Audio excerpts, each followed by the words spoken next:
it's Brad Garrett, and I'm going to be on with Howard. I'm really not sure why, but when I saw this picture in the hallway, I said to myself, why not?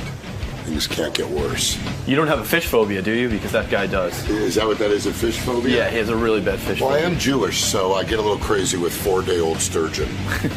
But other than that, I don't think, how can anybody have a fish? Well, if he has a fish phobia, why is he naked?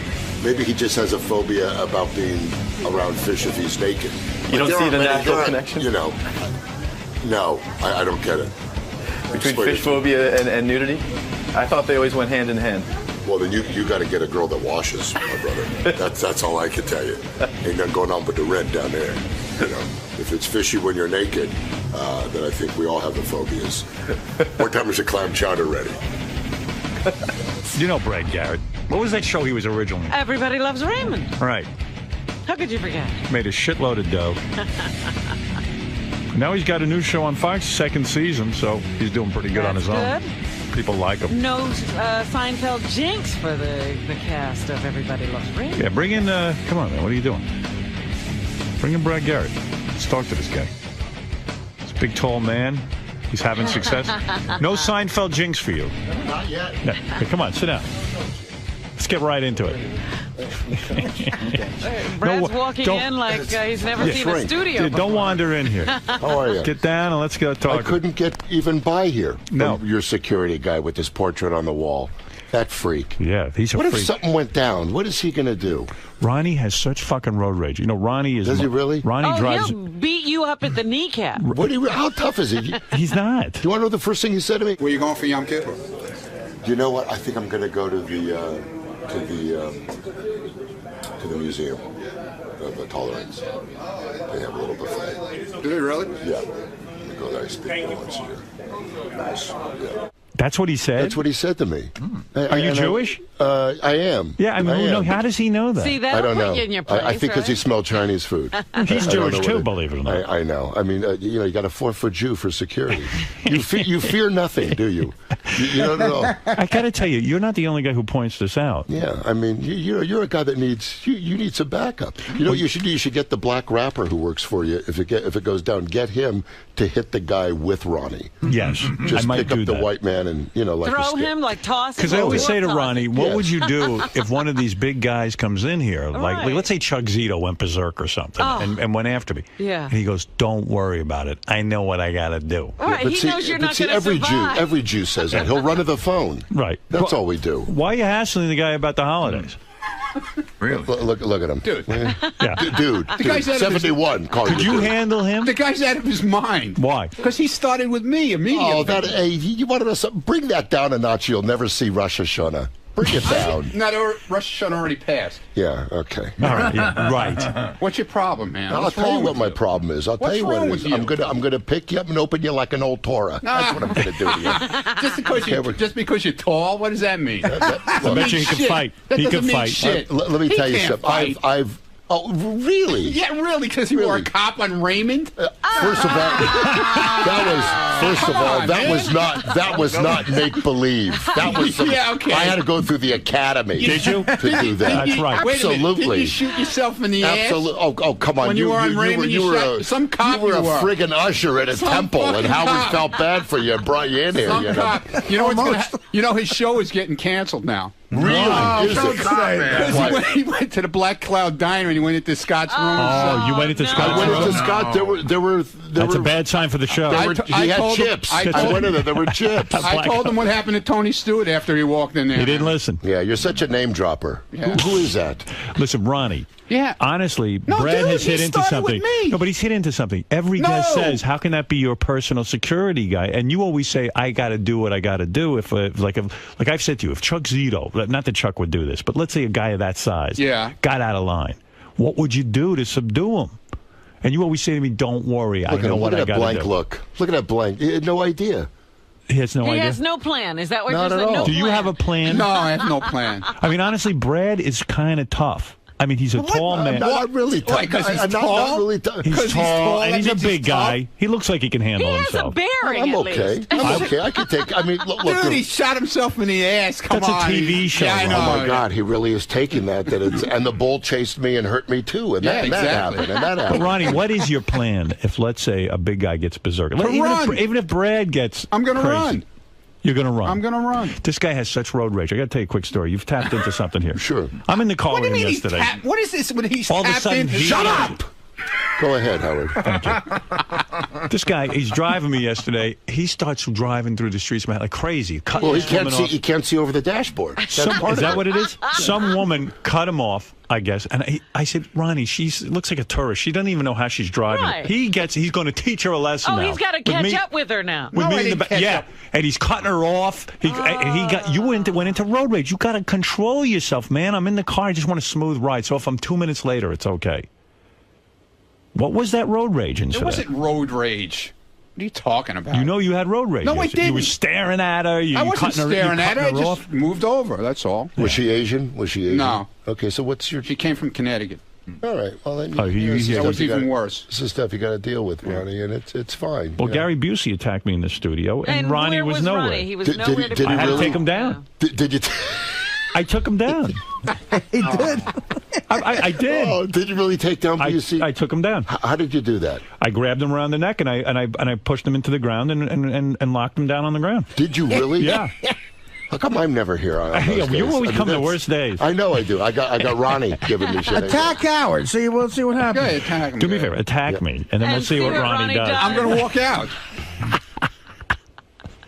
All right, you can leave now. Thank you very much. Brad's had his time. Thank you, Ron. You really Yeah, brought thanks so for- much to the thanks for interview. nothing. Just whipped it into a frenzy. Thanks There for you go. nothing. Well, you know, We'll wow. see if that suit comes in adult size and get back with Robin on that, okay?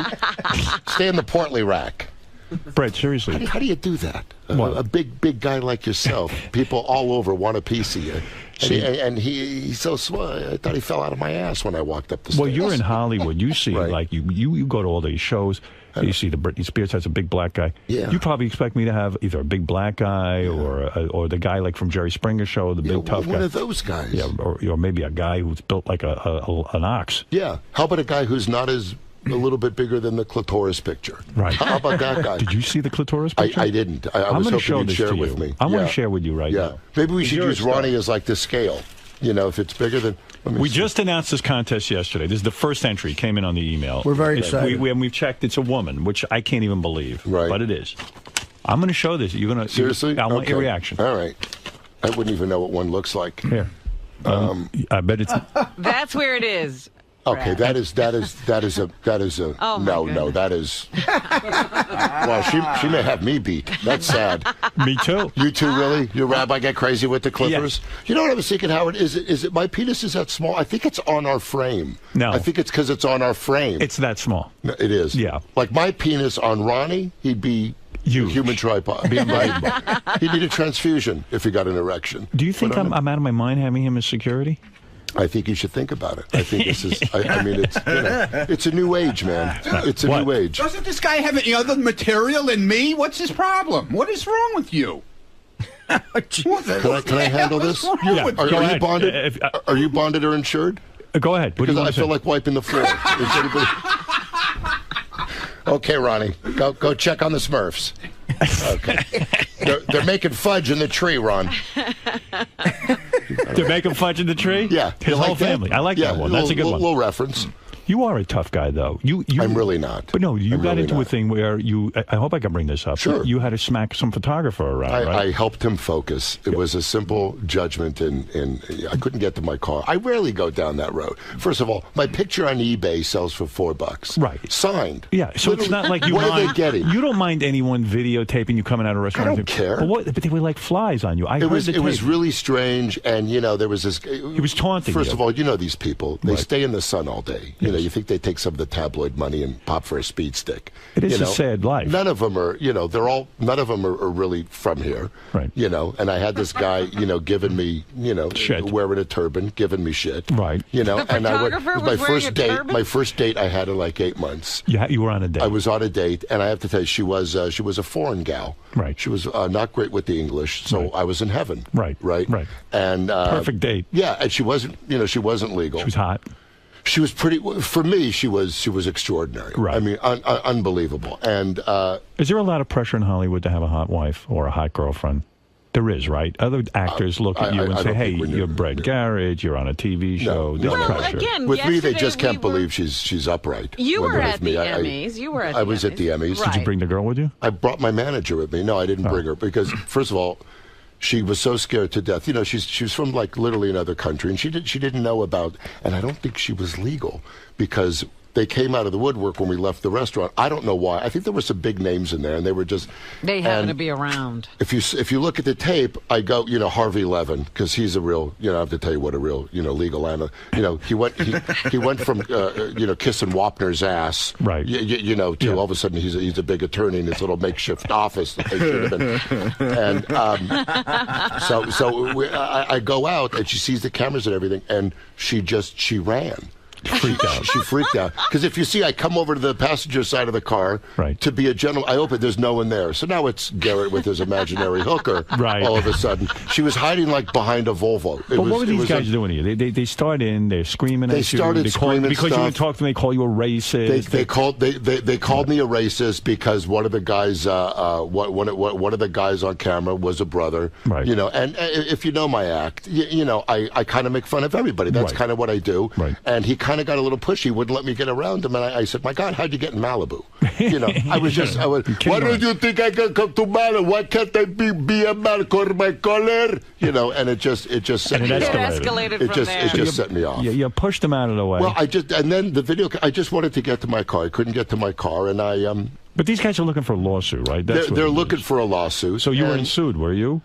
No, not at all. You were not. No, good. Not all right. At all. Because it just snags. And I should I'm really not like that. That isn't my. I mean, are I find there any it all blacks crazy. in Malibu? I don't think there are. My driver. Your driver is there. The guy who's going to put a cap in Ronnie's ass will be a brother. I'm kidding. Do you live in Malibu? Huh? Are you part of that scene? I'm Malibu adjacent. Oh. I live in Compton. Have you been to Compton? Yeah. It's nice. That's a good area. You hear the drums and you do a hard left. Are you in Malibu? No. You're not part of that scene? No, I'm not a scene. I mean, you're not. Who would be seen? I can't, But you're a divorced guy. You're looking to get laid. Yeah, what are you doing now? You got a sitcom. Where are you going to get laid? Is there a place you could go? Sure. Because no one's Ask Artie. He'll tell you where to go. Artie knows where to go. Vegas. Or L.A. Vegas. if you have a sitcom. I do like Vegas. You're telling me women don't come on to you. They know that you can help them with their career. You could probably get them on the sitcom. Yeah, but see, I mean, who wants to get involved with that? I do. For a night. A few hours. Come on. Those are hot chicks. That doesn't interest you. I read something about you that was fascinating to me. That even though you're a divorced man, you got young kids, 2 young kids. Yeah. You still go on vacation with your ex-wife. We all, and she's got a great guy. So it's you, the guy, and her. That's kind of freaky. Well, I'll tell you what it is.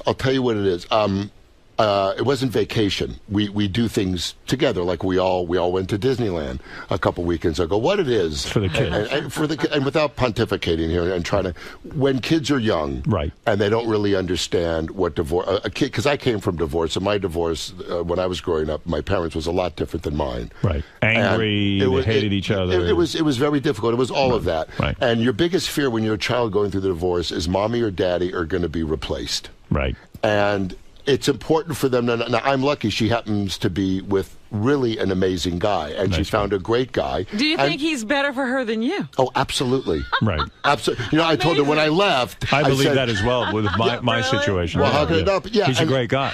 He really is. Yeah, my ex-wife married the nicest guy I've ever met. Thank goodness she left you. Oh, yes. See, I think he's terrific. I would marry him. Well, see, that's what I said. Yeah. I would hang out with him. He's a good guy. See, this is what I'm saying. Yes. And it was like, this is a great thing because it's someone that's going to be in the life of my Of your children, yeah. and mine. And the new guy doesn't get into any racial spats and taunts the photographers and calls them. Well, he's half black and half Korean. Oh, I see. Good. So All he's right. I do 10 minutes on him, and then I say I need the shirts back by Wednesday, and I high five him. So you don't mind the new guy with around the kids? And, Let me tell you, I walked into my home, my old home Your the home, other day, your and I used go, to be house, and I said, raise your hand if you're enjoying my house. Right. And it's just because at the end of the day, if the kids see that I like them, right, then they don't have guilt for liking him. Right. They don't feel bad. And I'm lucky I like him, because if I didn't like him, it'd be an issue. That's right. Well, look at you. I How got long lucky. are you guys going to be vacationing together? Well, we don't really vacation together. We do separate vacations, but we'll go out together, or we'll go fishing together, and because Does the new guy want you there? He's totally gets it. He has two great sons. He's a bit of an older guy. He's a little bit older than my wife. He has two grown sons. So he's been through divorce. He's been through it. Okay, he's an amazing dad. And how long did you wait before you went out and banged the chick? After in other words, you and your wife agree. Right. Things are not going well. You were probably chomping at the bit. You were married a long time, right? 7 years. 7 years. Yeah. You were ready to explode. I'm ready now. How long did you wait? What was the proper amount of time? Tonight's the night. Tonight you're going to do it. Actually, yeah. No. Tonight You didn't get the foreign girl? I haven't. I'm going to guess it was an hour. An hour. Now, is that taken in the Eastern time? Yeah, once it was out on the table, you and your wife weren't getting along. How long do you wait before you bang your first chick? Well, I don't want to call it banging. You can. Okay. I'll call it making love. I want to call it gentle prison love. Okay. Because there were some issues that were not really consented. Oh, really? Yeah. Oh, I didn't realize that. It got a little. It was non-consensual. It got a little. Right. Rough, so you raped the first time? No, it wasn't that. It was understandable. It was don't worry. verbally. You verbally abused her until she had sex with you. No, touch it or you're going down. Right. Is pretty much how it was. And that you could take that. There's many ways to. Doesn't sound Harvey so bad. Levin. You know what he would call that. What? I don't know. You coerced. Yeah, I would. Yeah. I would. Do you? So when you go to the Emmys, yes. Are you turned on by seeing these other famous people? Is it nice to be in that environment? I saw you at the Emmys. I said, I even turned to my girlfriend and I go, I know him. I'm impressed with myself that I know somebody. Yeah, I did. Did you marry her yet? We are getting married next Because I saw the year. rock you bought her. You've learned nothing. No. That is that's insane. Why is that saying? crazy? What are you Why? saying? What are you trying to tell me? Well, one, I'm jealous. Yeah. Okay, she's very hot. Does she have a brain? Because she looks really She's a thin. great girl. We have great conversations. What does she do? She was a model. She isn't modeling. I know. You need someone with a brain, though. She has a brain. She's not an idiot. Right. Models can come with brains. Yeah, Can you name Robin, three? you know Beth. Do you think I she's... think she's wonderful. What are you going to say? Oh, God, don't She's not splitting the atom, Uncle but she's... Tom it. Talk to me. What are any of us doing here? Are any of us really that smart? Yeah, how smart are any of us? You're a pretty sharp chick, right? But how really smart are we? Can we do anything? Well, we're not looking to split the atom here, but I saw a picture of her. She was like looking totally out of the We lens. tell jokes. Are we really that smart? Yeah, but how slow? The world Well, now, ends hold on. tomorrow. Are they going to be looking at us to rebuild? No. Right.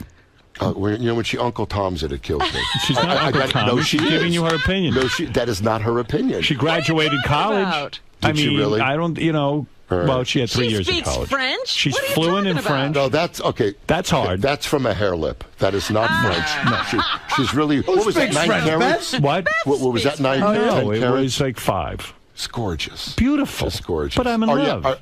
Are you really? Yes. Can a guy like you love? 'Cause Probably that's what I'm not. wondering. My version of love. Okay. Wait a minute. Close I as don't I can even get. understand what that means. A guy like you. There she is. We're very much alike. Where is she? Right on. behind I would you. like to see a picture of her clitoris, please. if that's I have possible. that right here. I know I'm you gonna do. show that Is to that you. her right That's there? her. Wearing the do-rag? The do-rag, Oh, my God, that's she right. looks like the negative of Aunt Jemima. There you go. Doesn't she? Just the opposite. She is. Boy, she is. She's a beautiful girl. Now, what is she, about 25? No, she's 34. And you're 52? 3. Okay. That's all right. How did you meet her? We were out at a dinner party, and she was on a blind date with a guy. Right, Jew? And, Is he a Jew? not a Jew. A South.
I know you didn't like it. I could tell you didn't like it. I told you. I said but I didn't am like aggressive. that. I am a little bit aggressive. But had you done that to me, I would have been very, very confused. But I don't think I would have done that to you. Yeah, and Howie For a start, you're not bald. Right.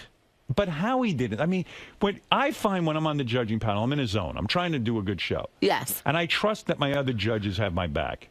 And so... No, you throw everyone under the bus at some point. Yeah, you do. A little bit. A little bit. But I mean, yeah, you do. But not physically. If you physically hit somebody, I mean, that's crazy. And you're a strong woman. I mean, you really whacked him hard. Well, Howie was talking, and he was yes. trying to say something pretty serious. Robin, to did it bother you? And it was out of the blue. Did it bother you, like, Robin? Bam. And I was like, why'd she hit him? Why'd she hit him? And so it did bother her too. It did. Yeah. Oh, come on. It's just a little slap. I felt you came off poorly, and you've had a great season, and then right away with the slap, I was surprised. I'll be honest with you. I'm up front. I'm encouraging Howie to press charges against you. Shut up. I have to say, this studio is very comfortable. Look at these two people. Hi. What a body on you. You know, this I is have to very say, comfortable. You're wearing a very tight outfit, and you love to show off. You love to show off your body. It's not that tight, actually. That's real tight. No, it's not. Super tight. No. And it's funny that they don't have you show your body on camera. It's only from the breast up, right?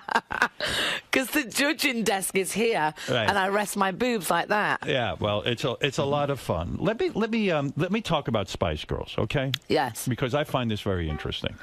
You had a rough childhood growing up, right? Who didn't? Yeah, but you did. You tried to commit suicide. Am I correct? Yeah, at one point. And what what do you mean by that? How serious were you? Oh, my God, you're going to go right there, right now? Fuck you. How serious were you? Fuck you.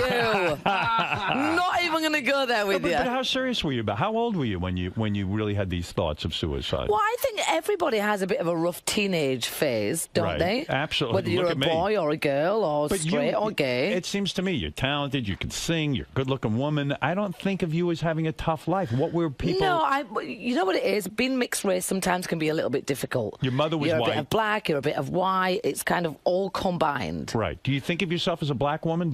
I do, yeah, of course I do. Because the world identified you as black. Yeah. And so I'm proud of that. I like that. And when you were growing up, the kids would pick on you because what? You lived in a white neighborhood and they would make fun of you? Completely white, yes. And so they made fun of you that you were black. Well, it's not even making fun. They didn't know what to call me.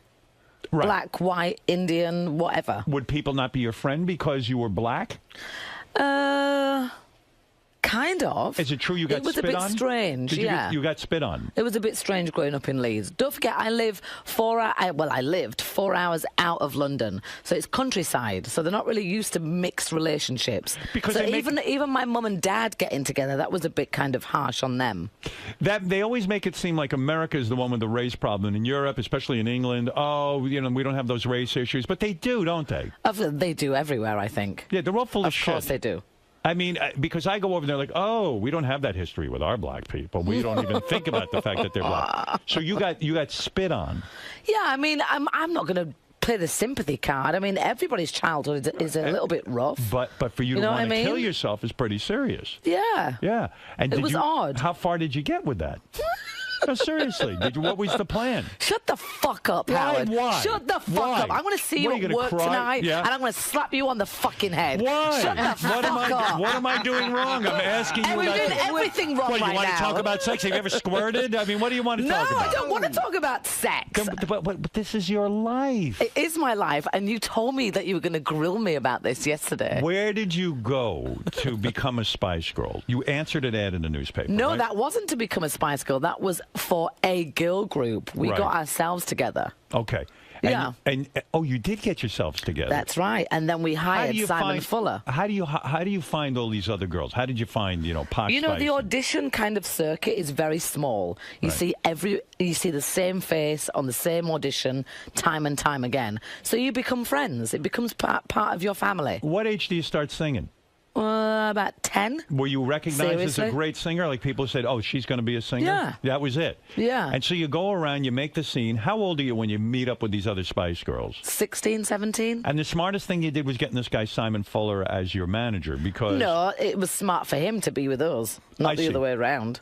I'm confused. Did you write these songs? We wrote everything. But there's another guy or something that gets a credit on these things. Well, you co-write stuff, so you have a producer that operates all the music. Yeah.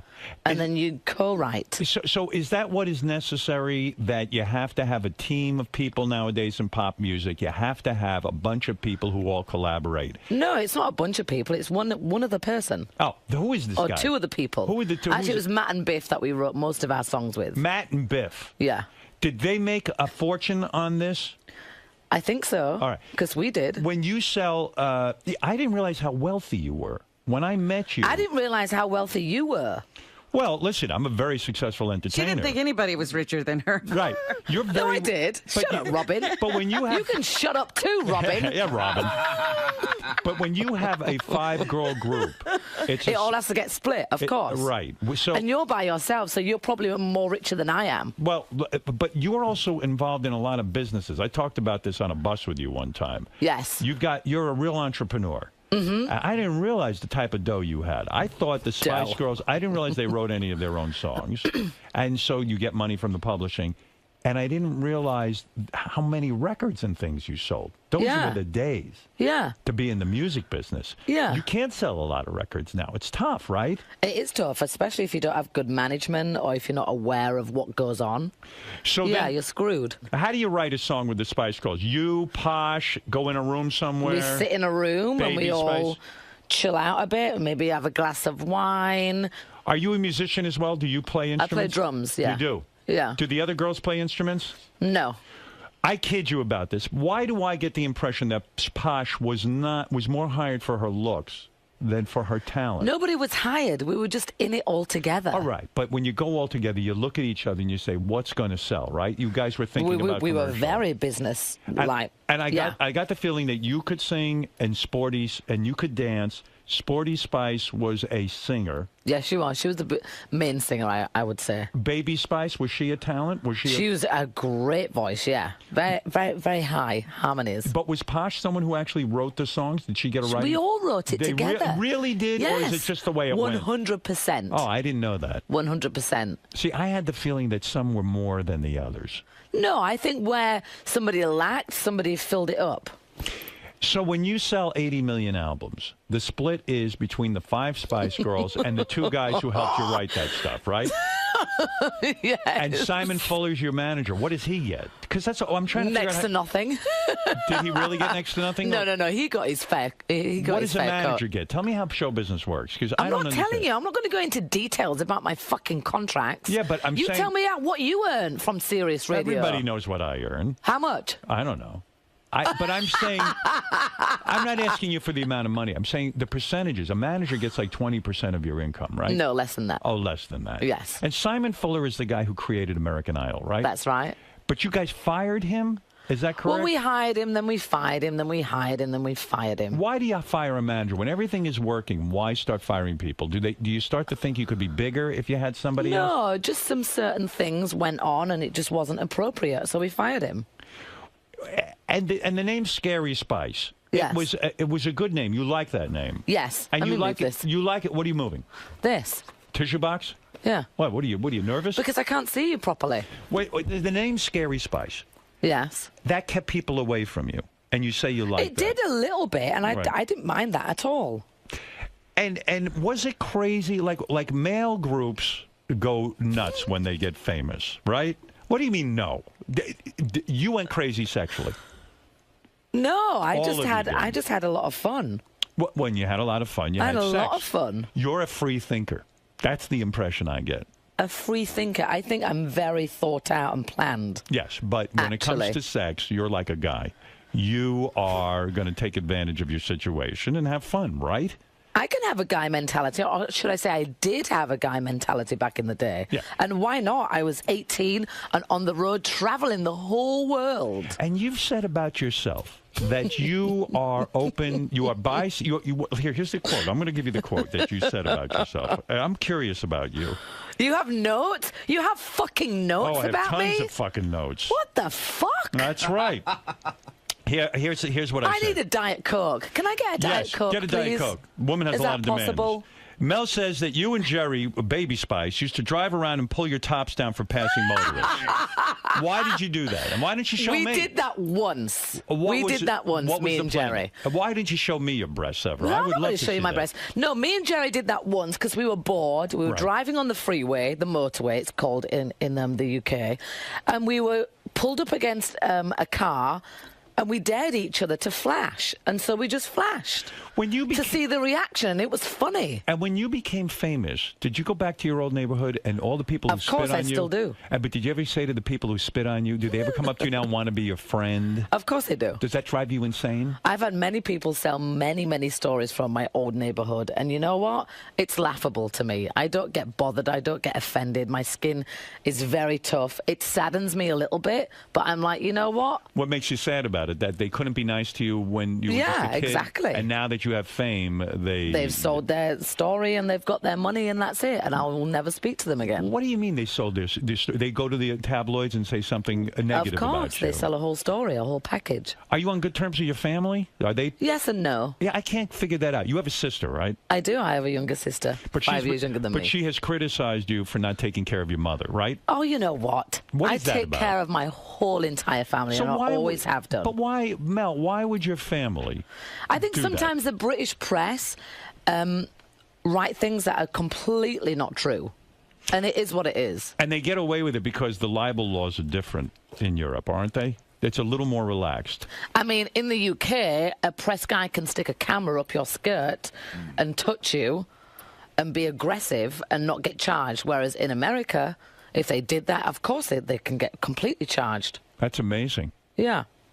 So why would your sister say that? I'm pleasantly surprised by this interview so far. Why? What do you mean? I was really nervous. What were you nervous about? I don't know. I just got a whole panic attack. Why? Before I came in. Well, I told been you here before. Yes, well, a long time ago. Yeah, but 15 years ago, and I was with my other 4 bitches. But I had backup. I'm curious about you. I mean, you and I. Why are you so curious about me? Because I'm a straight shooter. Yeah, well, yeah, so what would you be nervous about? What part of your life? Were you nervous I was going to ask you about Eddie Murphy? We're going to get to that. Oh, God, please. I'm fascinated by that. Why? Fuck you. Why? What are we supposed to talk about? Tell us what you want to talk about. This is your life, Mel B. I can't even believe I agreed to do it. Why not? We're having fun. Well, I'm here now. I've got 10 minutes left. No, bullshit. You have more than 10 minutes. You're not going anywhere. Are you wearing underwear, by the way? Today, no. Yeah, because I'm wearing a bra. I saw You did not see up there. I did too. No, you did not. When you just crossed your legs, I saw your vagina. No, you did not see my vagina. See, now you've lost your train. I saw lips. You did not see my vagina, by the way. I did. I saw your vagina. Sorry. I'm joining the others who have seen your vagina. Not many people have seen my vagina that I don't want women to and men see. I'm fascinated by your sexuality. Why? Because I'm happily married. Well, 7 years. Well, you've been married 3 times. Yes. No, I was married 14 years ago to Phoenix's dad. Was that the guy you gave Viagra to? No, I was engaged to Eddie Murphy, and then I'm married to my husband. What went on with Eddie Murphy? I'm an Eddie Murphy fanatic. He's a great guy. Is he? Yeah, he is. But I had a feeling that this whole experience had been negative for you. You guys fell in love. In like instantly, right? Like you met him and you fell in love, which was more than love at first sight. It was almost like kismet. Now, why is he sitting there like that with a camera? Get out of here. Stand up, pervert. Get away. Leave the room. You're distracted. Talk to me about Eddie, because I think he's a genius. I don't think I have much to say about him. Where'd you meet him? I don't think it's appropriate, because at the end of the day, we've got a beautiful daughter together. That's true. Is he involved? That's it. And he's a genius. Is he involved? He is not. He's not involved. You can't even begin to tell me that that's a normal situation. The two of you were instant lovers. Am I correct? You fell hard in love with Eddie. Oh, we were very in love together. And hence we had a baby together. Yes. Which is weird that you didn't even use protection. Was that planned? Isn't it? Fuck you! Yeah, but you just met the guy. Don't you take a period of time and Not just met. We were dating for a while. And he didn't wear before rubber. we had. Oh my God! All due respect, I would wear rubber. We were dating for a while before we did anything. Right. Before we even went to first base. I'll have you know. There was a courtship. Yes, of course. And I would think... I'm English. I'm old school when it comes to it. Yes. But that's not... A little bit. But you live with a woman for 2 years. 5. 5 years. And you're not a lesbian. You like both sexes. I've never believed in bisexuality. I didn't believe it existed. Well, I think for guys it's different when it comes to girls. Were you in love with a woman? I would say so. Really? Yeah, I think I was. Why'd you break up with a woman? Because women are crazy. It got too much. Women are crazy, right, Robin? Robin? That's right. That's why I work with Guy. She fell asleep right now. She's like, what the fuck Robin, is it? wake up! Wait, we're all over the place. Help me out with this interview. Talk to me about Eddie, and then we'll move on. So you meet Eddie. I understand it was like a blazing fire. Like you even tattooed each other's name after not even. How do you know this shit? Because I know everything. You tattooed your names on each other. And you didn't even know each other for 3 months. And you two weren't kids. Come on. Yeah. I mean, honestly, don't you think that's a bit... You know things can go awry. Don't you think that's a bit peculiar? Well, I think people that live in the public eye are a little bit nuts, period. Agreed. So then, there you go. That explains everything. So it was a nutty, hot romance. And the thing that did in the romance, from what I've read, is that you were rude to Eddie's mother. What? Absolutely not. Eddie felt you were rude to his mother. No. And that kind of killed the entire relationship. No. Not true. Not true. What do you think ended the relationship? Well, I know. What do you know? I don't think. What I do you know. think? I'm not going to tell you. The pregnancy. I'm not going to tell you. What do you think ended the relationship, honestly? You know what? Some things have a start, a middle, and an end. And you think it burned out that quick? It was mad love, and then boom. Sometimes in life, shit happens. And that's it. You're not going to get shit out of me right now on that one. But, okay, last question. The anger exists, and I understand why. There's no anger. Wait. When a woman gets pregnant, yes, it's a guy's obligation, and I'm being serious, to any guy listening, to be there for the woman. Honestly. Okay, maybe you're not in love anymore, but he made you go through a, what do you call it, paternity test, all this kind of stuff. It got ugly. No, I made him. You made him go He didn't make me. I made him. What do you mean? I don't understand that. It is what it is. You made him get a paternity. Right. Because you wanted to say, hey, you're the father. You wanted to prove it to him. At that point, shouldn't he have been a gentleman about everything? And just said, hey, come on, let's figure out a way to raise our daughter. You know what? Sometimes you would wish a situation to go a different way. I handled it. I dealt with it. And you're not bitter. It is what it is. No, I'm bitter. I'm too bitter old. for you. I'm too old and too experienced to be bitter. Why am I bitter in life? about this? Why are you bitter? Because I feel... You go and tell him. I will. I'm bitter because he doesn't do stand-up anymore. I know. I wish he would. Yes. I think he is going to soon. Do you think so? I think so. I would love that. Did you encourage him to do that? Yeah, he's great. He's fantastic. He's very, very talented. Jeez. I would. You know what? I would never say anything bad about him because I don't have any bad feelings towards him. That's amazing to me. And that's that. So, are you more... What's the next topic? Okay, let me just brace myself. Are you more into women or into men, or is it equal? Well, I'm married. I've been married for 7 years. All right, but answer me this, because you're a straight shooter. Yes. Do you swing? No. You guys don't, do you ever bring a woman? No. You never bring another woman into the bed? All right, that's what I thought. What is this look on your face? You are so much fun. You know what? You said one time in an interview. Now listen to this. Oh, these notes are going to drive me mad. You said about your own sex life that, you even rate yourself as, one of the greatest lovers of all time. You said, in 2008, you said this. You said, I would win a gold medal if sex were an Olympic sport. And you said that you and Stefan have a great sex life. That's your husband. I married my best friend. He knows everything about me. He knows what makes me tick. No secrets. He knows what happened to the relationship with Eddie Murphy. Oh, shut up, Robin. Yeah, Robin. Am I rude? I'm being rude right now. You are. You're making me be rude. You're so nice on America's Got Talent. The real you is coming out. Shut the fuck up. Yeah, really. By the way, when we were taping America's Got Talent, a lot of times you used fuck when we were on the road in front of an audience of children. Yeah, I did. You did. But they never kids showed know it. the F word. They know it. They're not You know, they know what goes on. You curse around. I see you as a mom, as a very good mom, actually. You know, I actually don't swear around my kids that much. You don't? At all, no. I see you. You bring them in the dressing room. You're around. I get the feeling you're really into kids. I am. Well, I have 4 of them. Do you have nannies? I have 1 nanny. 1? Yes. A very good-looking nanny. Shut the fuck Are you up. attracted to your female nanny?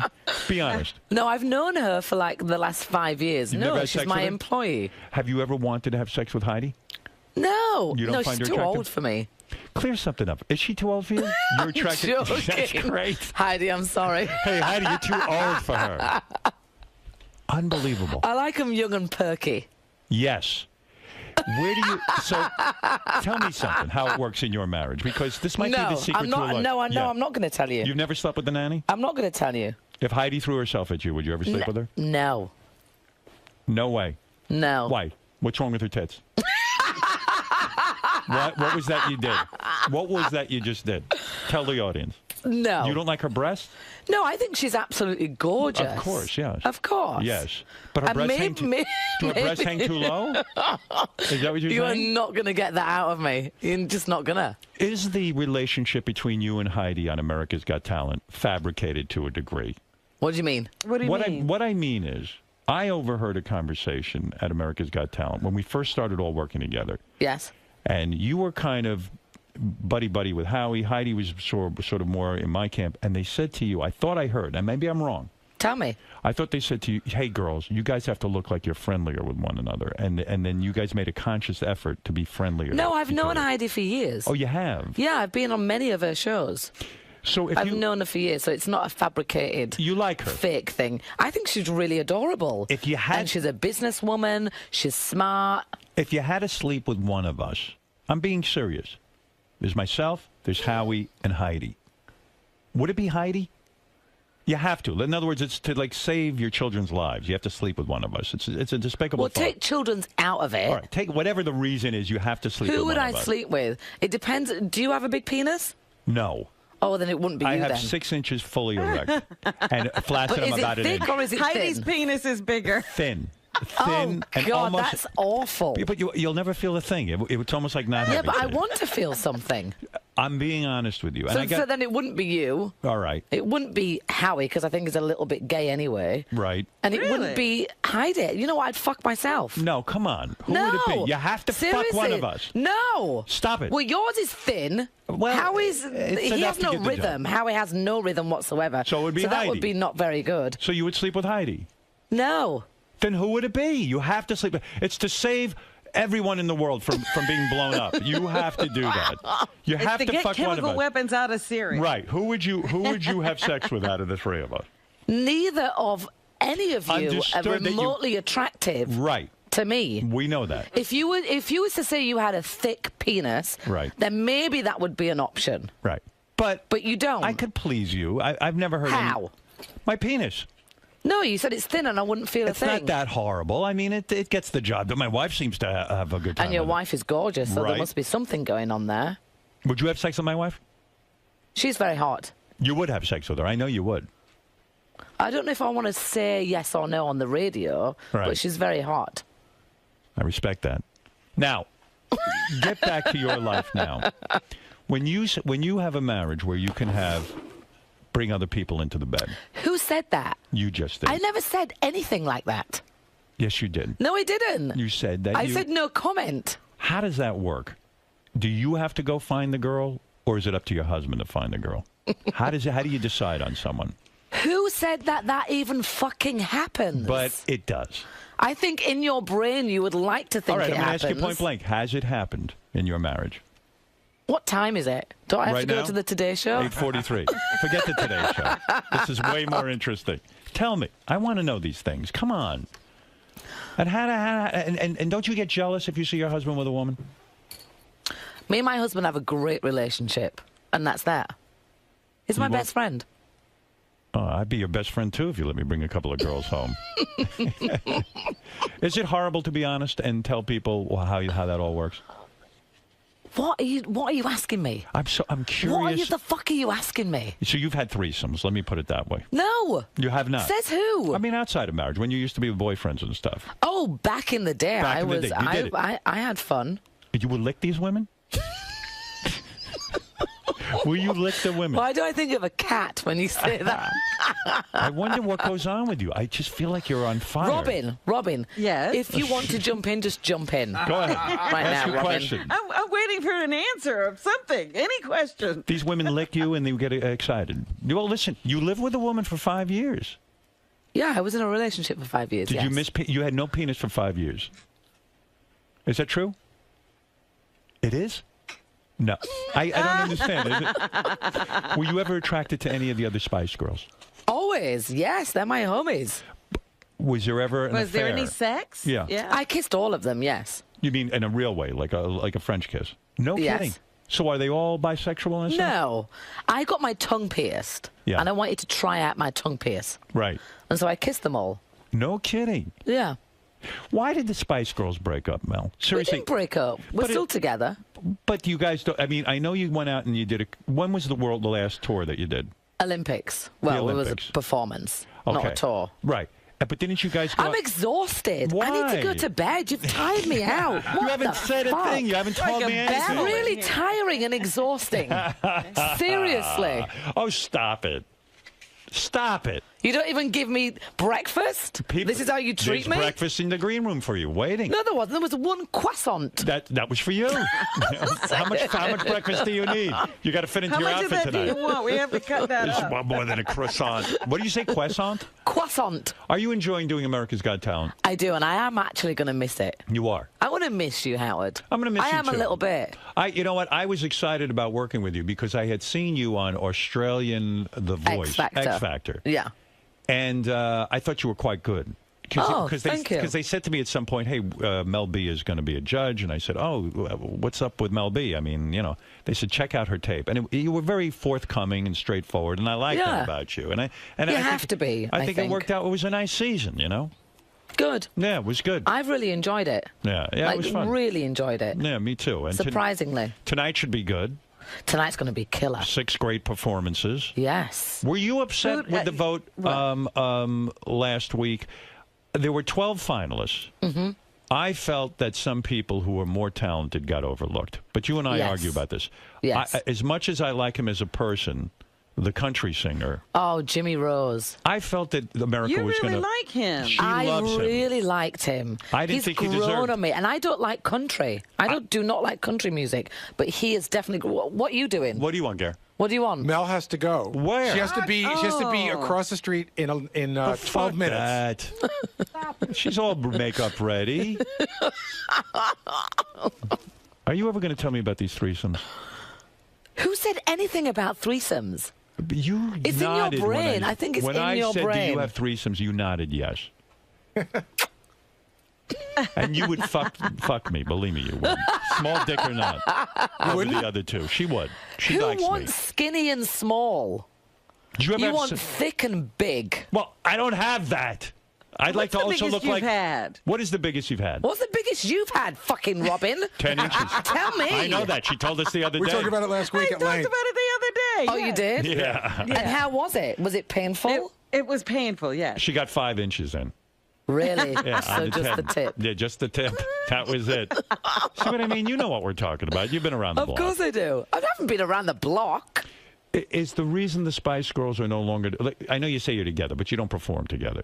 No. You would do a world tour with them, right? I would love to. Any day. And the demand is there, right? I mean, you guys can sell. I hope so. What's holding that up? And I joke about Posh Spice, but is it Posh Spice? It's everyone's diaries, let's put it that way. What does that mean? Emma has a radio show. She does every single morning. Mel C's on tour. Jerry's got herself. Oh. Jerry has Australia's Got Talent, so she's busy and she's releasing her single. And then there's me. Right. And then there's Victoria. Victoria Beckham, they call her now, right? Well, yeah, that is her name. You met her husband? I know her husband. That's what I'm saying. Are you close with them? Well, not where, not that. Do they invite you over for dinner? Yes. Oh, they do? Just like you invited us over for dinner. Yeah, but I don't believe it. I don't think you are close with her. Shut the fuck up. America's Got Talent features Mel B. She is the star of the show. There's no doubt about it. If you watch that's it. nice of you to say that. The rest of us are merely a supporting cast. Have you heard Eddie Murphy's new single? I haven't. Did you make love to him the first night you met him? Did you make love to Eddie Murphy the first time? Why did you wait? You just made me nearly spit up. Did you make love to Eddie Murphy? No, I did not. You waited. I told you I waited. I don't believe it. Listen, how long did you wait? One thing about me is I'm very in control. All right. Did you ever have a three-way with Eddie Murphy? Why would you ask that? Because I heard you did. I heard from Howie Mandel. In your brain, you want me to have had one. I heard from Howie Mandel. And what the fuck does Howie know? Howie claims he knows everything. I've had you followed for the last 16 years. Believe me, I know what you're doing. Is it true that you said that you and Eddie Murphy were holding hands within a half hour of meeting each other? True or false? That is true. That is true. How the fuck do you know that? Because I got a fucking tape recorder in your dressing room. Don't you admire the way I work? I never bother you. I'm always in my dressing room. No, I do. You're very sweet. You're very nice to work with, actually. I don't nudge you in the dressing room like Howie does. No, you don't. No, Howie's annoying. He's annoying, right? He is. Everybody knows that, though. Yeah, right. He knows it.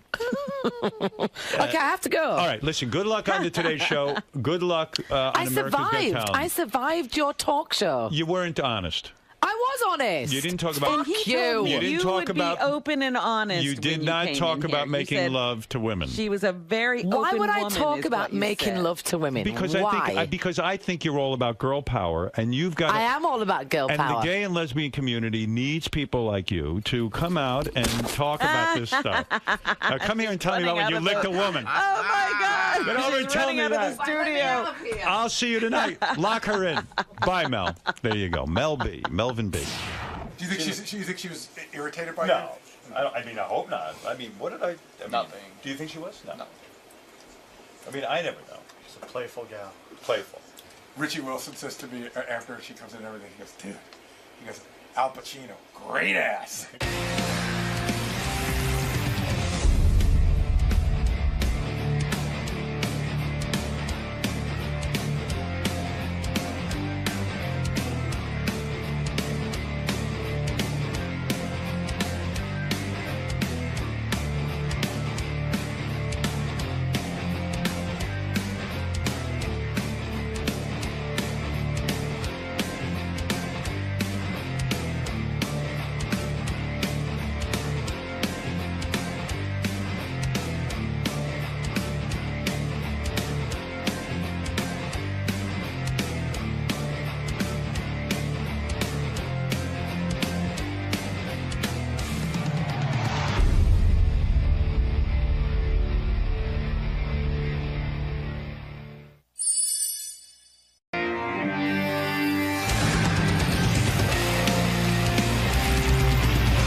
Tyson? He's not here yet, right? No.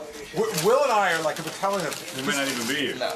I said to them, we're on a tight schedule. There's no wiggle room. He's got to be here at 6:45. He lands at 5. He lands at 5 from China. Customs. I don't know. But he wanted to be here. Yes. I have him booked for November for the book. Right. He really wanted to come in for this TV show. He really wanted to come, so I'm like, okay. Because I was sort of like, I don't know if you're going to make it, but Okay. So, do you want to wait? He makes it, he makes it. I was talking to a guy the other night, Howard, about Tyson. Yeah. And, I was talking about, like, Mike's, like, first 20, 25 fights, how fearsome he was. And the guy was like, it was almost like he was talking about a Playboy model. You know what I mean? You should have seen Mike then. The way he would come out and fights would be over in 3 minutes. It was like a love. His first 25 fights are just unbelievable. I went to one of them. It was over in 27 seconds or something. I mean, when he beat up Marvis Frazier, By the way, he just said to me, I said, Mike, I'm so glad you made it. He goes, I've been flying for 52 hours. I only washed my ass twice, but most recently so I could come here. Washed his ass? Mike Tyson's here. Just flew in from China. Literally, how long Hey, Mike, how you doing? I'm wondering how. Thank you for coming He's back already in. talking. Get on the mic. Yeah, we don't want to miss a word. Mike, how long is the flight from China to New York? Hey, I don't know. I couldn't tell you, brother, but I can tell you this. Within the period of doing that, I only washed my ass twice. What do you mean washed your ass? I couldn't, You mean you took a dump and you didn't wash your ass? Flying. Flying, thank you, Robin. You always said. Do you use wipes like I do? You got to use wipes, man. So you don't get it all. Baby wipes. Yes, because you don't get it all. You don't get it all. You just don't get it all. What brand do you use, if you don't mind me asking? Hey, I don't know. The ones that my wife give me, okay?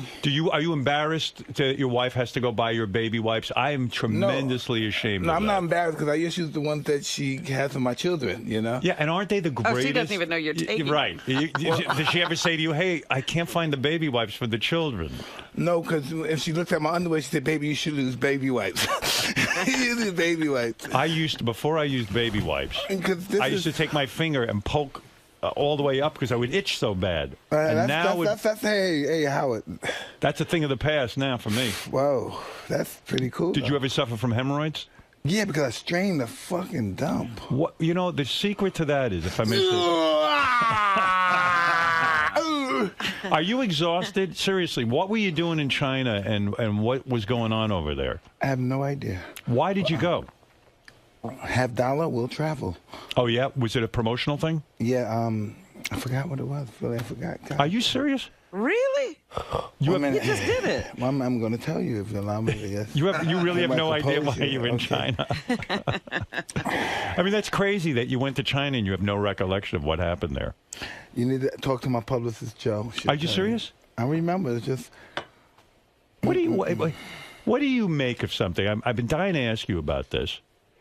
When you boxed, like boxing was like the biggest thing. The paydays were enormous, right? Floyd Mayweather has a fight. I got to be honest with you because I'm just like the casual boxing fan. I never even really knew anything about Floyd Mayweather, and I heard it was a pretty good payday. Like, was it $40 million? Yes. Are you shocked by that? Because who cares about Floyd Mayweather, right? No, people want, I don't know. Floyd is a master at what he does. It's fighting. He's a master. There's no doubt about that. But you have to admit, it's almost like watching grass grow. Right. So, but people come to see the other guy be successful against Floyd, which is not going to happen because he's just too fucking great. He's so great that so everyone goes because like, hey, we can't wait to see Floyd Mayweather lose. Sort of like you. It was like you were invincible. First 25 fights or something, like you would knock guys out in a couple of seconds, and everyone was waiting to see who would undo you, right? Yeah. That's the thing. Were you shocked that Floyd Mayweather in this environment can get $40 million?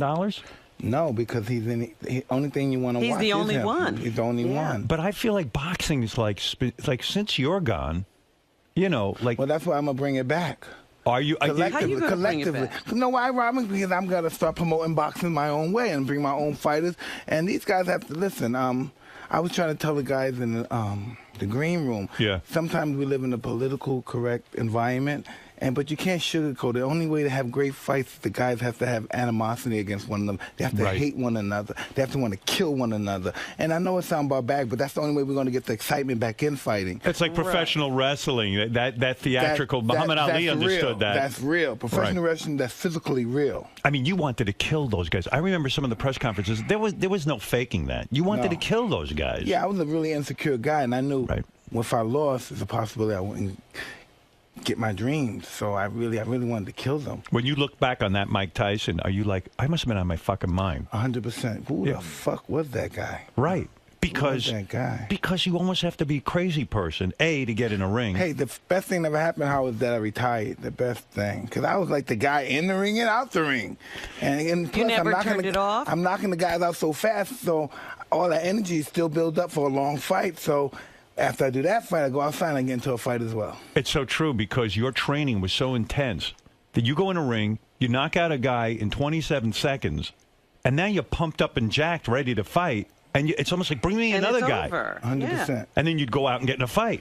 Yeah, something really ridiculous. Right. Yeah, it's crazy, You know, when I think back on your life, I remember reading a story, and I don't know if this is true. You got in a minor fender-bender car accident, and the cops come, and you gave them like $180,000 Bentley. Yeah, I had to give it up. You gave it to the cops. You gave me your Bentley. Did they take it? Oh, they did. Once he gave me the of course, I'm not Mr. Prince Charming, the nicest guy in the world. So soon as I said, hey, officer, because my wife at the time, Robin was my wife, and she crashed the car into somebody because she found some condoms in my pocket. Oh, she crashed the car? Yeah. Right. Crashed the car. And so she crashed the car, and I saw the guy kept saying, this is a beautiful car, the cop. I said, man, why don't you just take this car? And he said, man, don't tell me that. And once he said that, I said, I got him. Wow. Once he said, man, don't tell me that. I said, oh, I got this mother. And so I said, take the car.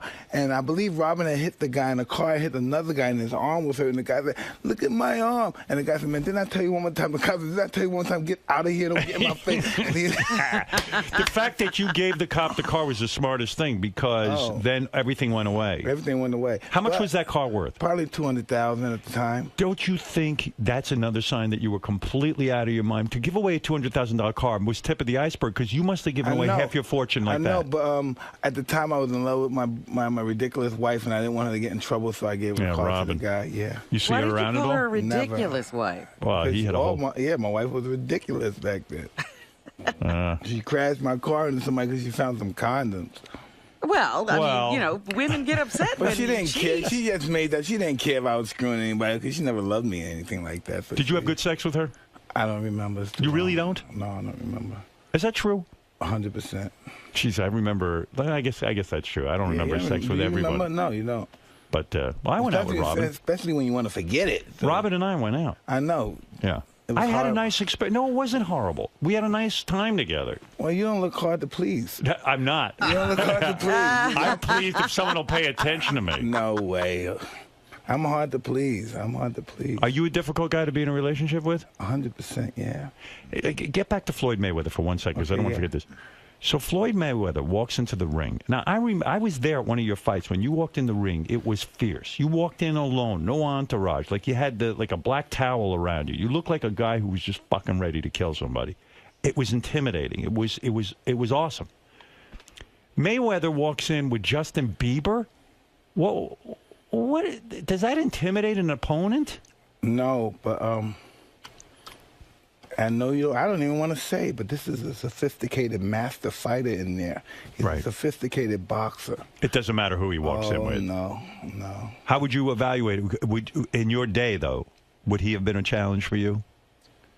Well, they're not the same weight class. We're not in the same weight class. I mean, so what? If he was a heavyweight? Yeah, so Mike would beat him up. You could knock his fucking ass out. I agree, Robin. I would beat him up. I would fight him differently than other guys. I would have a bunch of points taken away because I would have been elbowing him, breaking his arm. I would have been doing all kinds of stuff. Yeah. I'm just disgusting. Did Justin Bieber ask you to go to the Bahamas with him? No. I was just making fun of that, but Justin Bieber's an awesome guy. And Is he? Yeah, I love Justin. How do you know Justin Bieber? Hey, we used to have the same... What? Manager? No. What's the media guy? A Twitter guy? Yeah, we used to have the same... like a social media guy? Social media. You got a social media guy? At one time I did, yes, Howard. Okay. And what does he do for you?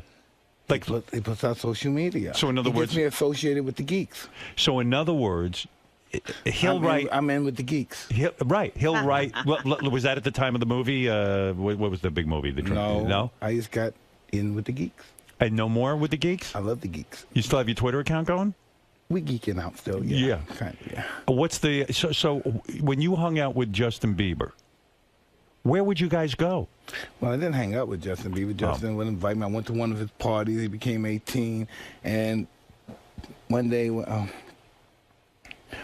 our media guy, he just came to visit me one day. Cause he was at your house? Yeah, because he was doing Las Vegas stuff. Is that weird for you? No, hey, check it out. Yeah. He was doing American Music. No. Oh, man. I forgot what the awards. It was the music awards. So probably American Music Awards. Yeah, but it's not weird to me because it's me, Mike, and I've been around people similar to Justin most of my life. Similar to Justin, not famous people. Yeah, famous people. And what do you do when famous? Because I've gone through this with many guests of mine who have the level of fame you have. I feel it's incredibly awkward when two famous people who really don't know each other that well, like if they came to my house, I don't know what to do with them. You know what I mean? No, like, what do you do when Justin Bieber comes? My family's really hospitality, has great hospitality, so I bring my kids and they love. I have pictures with my daughter. Oh, I see. Justin, they love this last year's Dirty Draw. So. And will he sit there and sing and stuff? No, he's not doing that. He's a regular guy and he's a cool guy. And he hangs out with you. Yeah, he's a cool guy. I like Justin a lot. I wouldn't know what the fuck to do at your house if you invited me over and we're just sitting there. Like, what would we do? We'd play some. We do some video games. No. Video games. We shoot some Tour of Duty stuff. I shoot the zombies. I don't play the game, but we shoot the zombies. You do Tour of Duty? Yeah, big time. And you play with people on the internet? Black Ops, no, yes, but other people in the house. Well, I'll play against you. Why don't you go online and play other people? I hear that's the fun of it, that a lot of these guys go on. My guys all play Tour of Duty, and they go online, and they play random strangers. I'm just too introverted to do that. I don't like strangers. I don't want to be around strangers. I just want to be with my friends, and we can do that stuff. So Bieber comes over, and you guys play Tour of Duty. Well, I didn't play Tour of Duty with him. Matter of fact, I probably played by myself, and I just hogged and watch me play or something. Isn't there a Mike Tyson video game, a boxing game? I believe it a long time ago. Yeah, you don't. Did that work out? Did you make any money on that? Yeah, one time. Not really. It was like a flat fee, and then it broke all the records in history. Wow. Did you ever play it? No. Why not? Why not play? I didn't get into the video games till like 2006. I was in rehab, and everybody's playing rehabs. And oh, you were in rehab. Yeah. Hey, so I heard the big news. What happened? Well, you came out at some press conference and said that you've been lying about your drinking, that you are an active alcoholic, and that you have problems. Well, I wasn't active then. I had took a few shots before and stuff, and that was it. But I wish I never said that. Why? Because it's really difficult to be truthful with the world, because when you're truthful, you get really penalized for that stuff. I got really penalized for that stuff. But things are going in one day at a time, and we're moving forward. I can understand why people lie, and absolutely, the celebrities lie, because it's going to be penalized. They're going to lose their job. They're going to lose their they're going to lose their supporters. Did you lose something as a result of this admission? Well, it'll be very difficult for me to tell the truth again, I'm sure of that, So. Because people look at you differently. Everybody loves the winner who says, yeah, I got it all under control. Don't worry about it. I went to AA. I'm all cleaned up. Fuck this. I don't have to drink anymore. Hey, I'm going to be fucked up for the rest of my life, but I'm going to always be struggling to be right. Right. And do the right thing. So you fell off the wagon. Yeah, but I'm back on. 33 days clean. 33 days. No weed, no cigarette, no, it's cold turkey. So when you go off the wagon, do you go off in a big, big way? Yeah, I'm pretty heavy duty. Like what did you have any fun when you went off the wagon? It's chugging. Yeah. What do you drink? Yeah. What are you drinking? What are you drinking when you go off the wagon? Well, I can't talk about that much, of course, again, because I'm politically correct these days. I'm not going to talk about my drinking, because I don't drink, because I've been sober 33 days, and drinking's out of my life, and smoking's out of my life. You go to meetings? Hey, I don't go to meetings no more, because my wife thinks the meetings are cults, and they're going to take me away from her. Doesn't she think the meetings are good for you? I don't know. I think the meetings are great for me. And you won't go because your wife thinks it's a cult? Well, I'm going to have to beat this stuff regardless of meetings or no meetings. I have to do this if I want to live. On your own? Yes. No help? And some of my meeting friends. Oh, you do have meeting friends? Well, I have friends, yeah. Yeah, because I think your wife's wrong. I know you're... I agree 100%, but I have to listen to my wife, and I can't fucking listen to you. Okay. Well, your wife, you're right. You've described your relationship that your wife is more like your mother. Like you say, she's my mother now. Well, not really, but she thinks she is. Right. But her advice means more to you than anybody's. You trust her more than anyone. Pretty much, yeah. But the explanation you gave for going off the wagon, which is interesting to me, you were upset because you had to see this guy who once shot a gun at you. And I get that. No, that's not why I went off the wagon. That's what I heard. No, that's not true. I went off the wagon because I was getting too much success and too much good stuff was happening to me, and I couldn't handle that stuff. And this is how my mind works, Howard.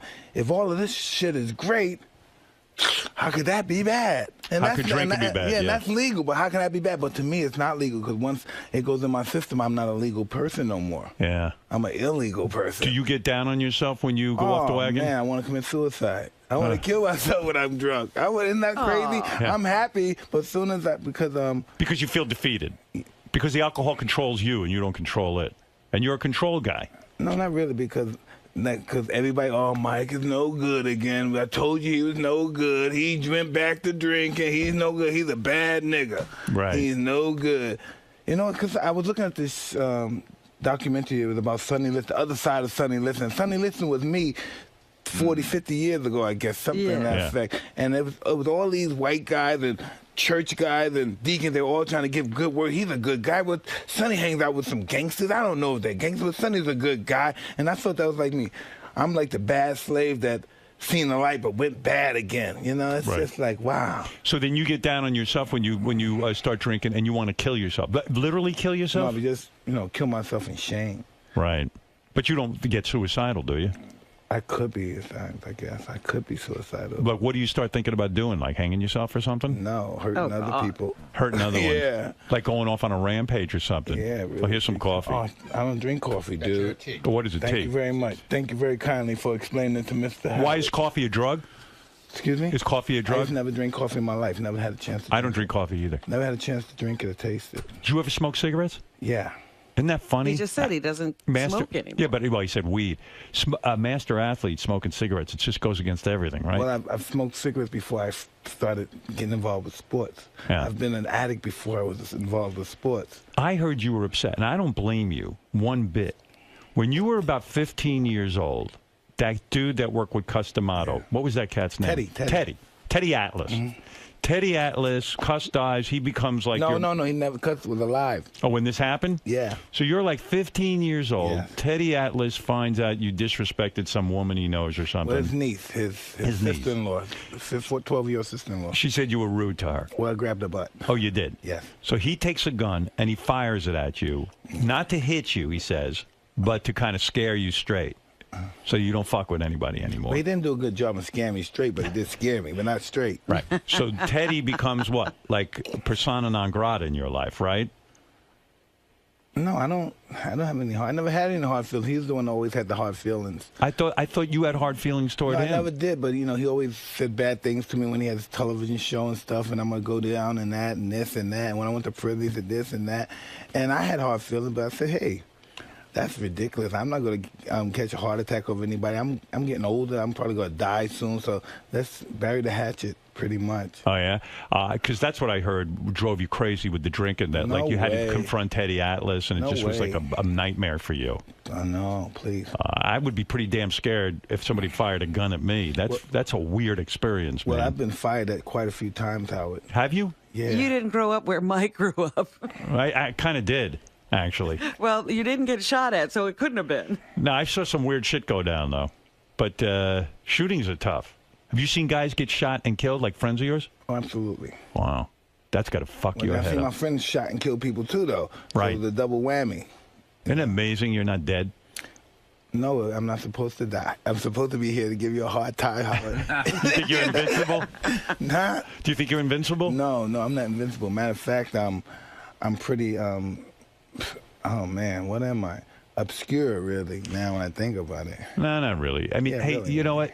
You look in better shape than I've ever seen Well, that's all I have left, Howard, is my body. That's all I have left. I have no money, I have no nothing. All I have left is my body, so I have to make what I have the best I have. But money's coming back. Like you said, things are going well. I mean... I owe so much money to people from my past. What's that? Baddest man on the planet days, man. Please, man. I'm not even thinking about that. That's not going to happen. It's not going to stop. It's not going to happen. Yeah, but you know what's crazy? No, it could happen. It could happen that you're going to come back and make a lot of money. I mean, you've got a bunch of really good projects going on. I was going to say, aren't there some projects in the works? Do you think it jinxes you? Do you think it jinxes you to say things are going well? Is that what your thing is? I'm just happy to be here and be alive and be here talking to you, and that in itself is success. You know what I read? I read that when you sued Don King, there was no doubt you were going to win that lawsuit. And this lawsuit was for like $100 million that you felt you were owed, you know. Mm-hmm. You settled the lawsuit for $14 million because you said, you know what, I don't have the money to pay these lawyers, and fuck it, I'm just done with this. But you could have won that lawsuit, couldn't you? I don't know. Money wasn't a big thing to me. We'll never, ever rip off or take advantage of my boxers. Well, I'm not going to do that. That was a dig at Don. No, never a personal dig at Bullshit. Don. No, really. Come on. It's a personal dig at everybody that's been dicked over by a promoter, not just Don in particular. Because Don didn't invent this. Yeah, Don didn't invent this. But that was the guy you felt did it to you. Well, I did it to myself, too, by associating with him. You know, I have to take some responsibility as well. The common denominator is that I was dear. Yeah, I always kept thinking you should have stuck with those two white guys. That wasn't working well either. It wasn't? No, it wasn't working. But they weren't taking money from you, were they? Yes. They were? It wasn't working well. It wasn't working well, dude. Wow. It wasn't working well. Can't trust the black man, can't trust the white man. No, that's pretty much Can't trust the man. When it comes to green stuff, there's not many people you can trust. It corrupts everybody. Yes.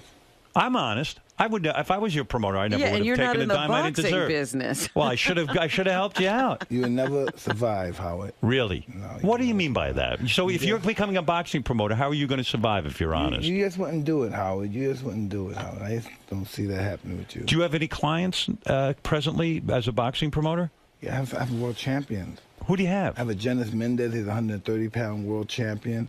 He's getting ready to fight and get a unification of his championship and be the unified sole champion of the whole world. Now, are you actively making deals for him? Are you handling his business?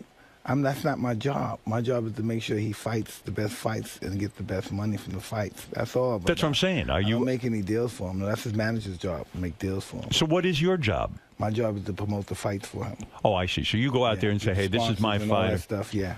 No, nobody's my fighter. I don't own any fighter. I have nothing to do with any fighter. I'm just an independent promoter, and these guys fight for me, and that's what happened. And that's a business. My little stable, yes. And so when you go over to China, just like you just got back from China, you really are serious that you don't remember why you were there? Okay, I went there. I think I went there to promote a product for knocking out colds, and I went there for some family values. Right. And this is really crazy, Howard, because I'm so used to really a lot of dark things being involved in my life that I have so much light. And and the people, even in America too, they look at me at a different perspective. But just in America, it's just they produce so much hate. It's very difficult to get out of that little schmuck world that I got involved with. This is the only country that produces so much hate and venom and ooh, you could. I agree with you. I mean, I go on this Twitter, I see people are vicious, and these are my fans. These are people who like me. These people have no. Why is that? Because that's what we promote. We have more guns than we have people here. That's true, yeah. Nothing's all about hate selling. We're a drug nation. That's why more people are on drugs here than any place else in the world. More people are on drugs here than in Colombia, and they send the drugs here. You know, that's in all crazy. those Latin American countries, more people on drugs here, and in England, all these countries, we're a smuck nation. Yeah. A real smucky, nasty sewage nation. You got to work on your Yiddish. It's schmuck. No, I like smuck. Because smuck is not Yiddish. No. I'm not Yiddish. I'm black. You can't reinvent the language. Smuck and black. Yes, yeah, right. It's like Ebonics. It's like Jewish Ebonics. So, listen, schmuck is something significant. Right. But a smuck is not even half a dick. It's just smuck. It's not there. It's just smuck. While you're in New York, will you go back to Brooklyn? Will you go visit the old neighborhood? Well, yeah, because my birds are there, so I'll go see some of my friends. You will go? Yes. Is that bad for you to go there?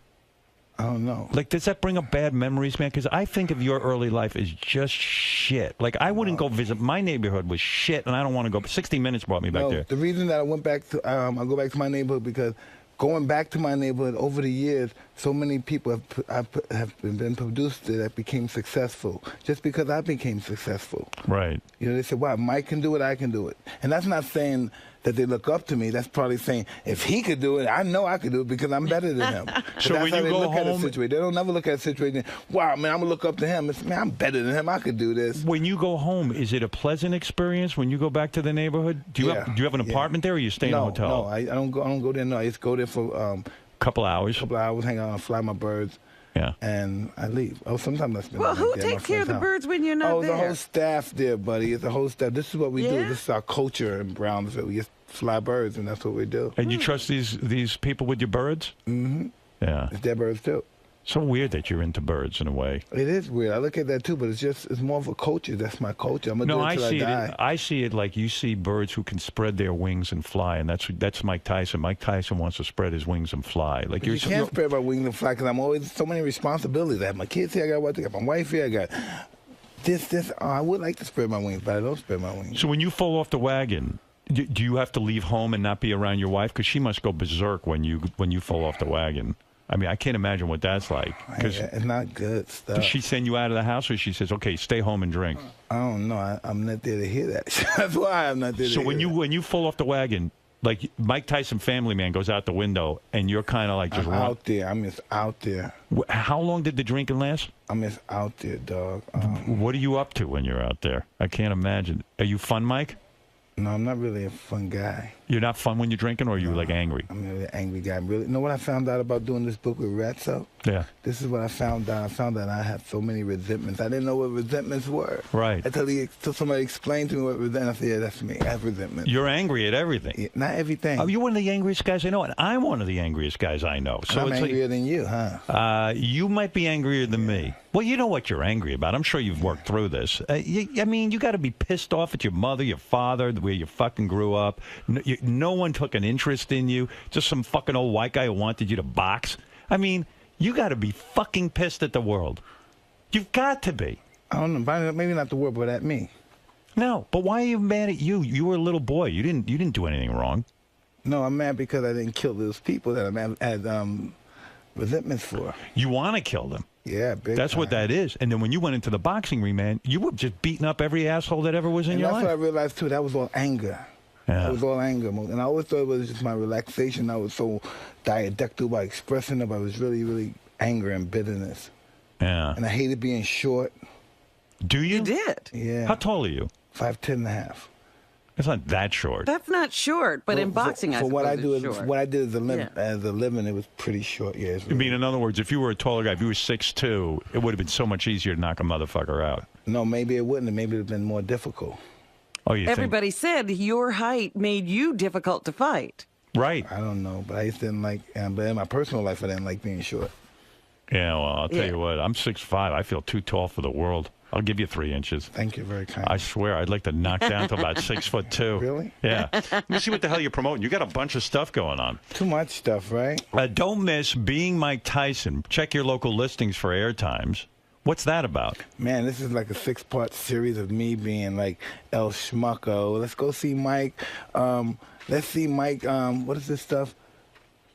Live Back His Future. Let's go back and talk to Evander Holyfield about the ear biting. Let's go hang out in Brownsville. Let's see your friends in Brownsville. Let's watch Mike in his prison coop in Brownsville with his friends. I mean, that's interesting because you've got an interesting life. Yeah. You do go and visit Evander Holyfield? Yes. And that's cool? Well, I don't know how he forgives you for biting his ear. I do not get it. That's forgiveness. Well, I like that because he's a good Christian man and everything. And he forgives me. And I forgave him, too, for busting my head with his head, too. So it's a double whammy, of course. Well, that's right, because he headbutted you in that fight. Pretty much, yeah. But the ref said at the time, and I mean, take it for what it's worth, he said that the headbutt was purely accidental. Well, of course, if you watch the show, maybe the first one was, but not the other 10 or 15. Right. So he deserved it. Well, you have no regrets. Did you ever apologize to him? Absolutely, I have regrets. No doubt about that. I have regrets. Did you apologize to Evander? Big time, yes. Oh, you did? What do you say where do you go to apologize this to him? This guy's such a simple guy, such a beautiful person, man. He's just, man, he's a very special person. I know people don't see that because of the introvert. He's such an introvert, but he's just such a special person. Yeah, I interviewed him once. He was a pretty quiet guy. Nah, he's a good guy. You have to spend time with him. He's a really good man. Yeah, what's he do now? Well, he sells hot sauce, barbecue sauce, I believe. Is that right? Yeah. Does he have any money, or did he blow through it? I have no idea. You know everything. You're such a yenta. They say he does it. What the hell is a yenta? That means nigger. That sounds like a nigger. No. A yenta is a guy who loves to gossip and find out what's going on, especially with other fighters. Yeah, that's me. Yeah, so you know if he has money. You know you do. Well. Did Evander blow through his dough? I don't know. They said he filed for bankruptcy. There you go. I don't know. And he has lots of kids. He's got more kids than you. Yes, he does. He had a lot of fun, too, huh? He had a lot of fun with that money. Did you have fun with your money? Did you have fun with your money? Whenever I had a chance to, yeah. You know, the common joke is when you were at one point when you were, living in Vegas and you had the tiger, the pet tiger and all that, people said you used to, you admitted that you slept with the tiger, which is unbelievable to me. And the joke is, people were worried for the tiger, that you would hurt the tiger because you're so fierce and you're such an intense guy. But the thing is that when I think of the lifestyle with the big houses and the tigers and just to feed a tiger is a fortune. Yes, it is. Giving away cars to cops and stuff.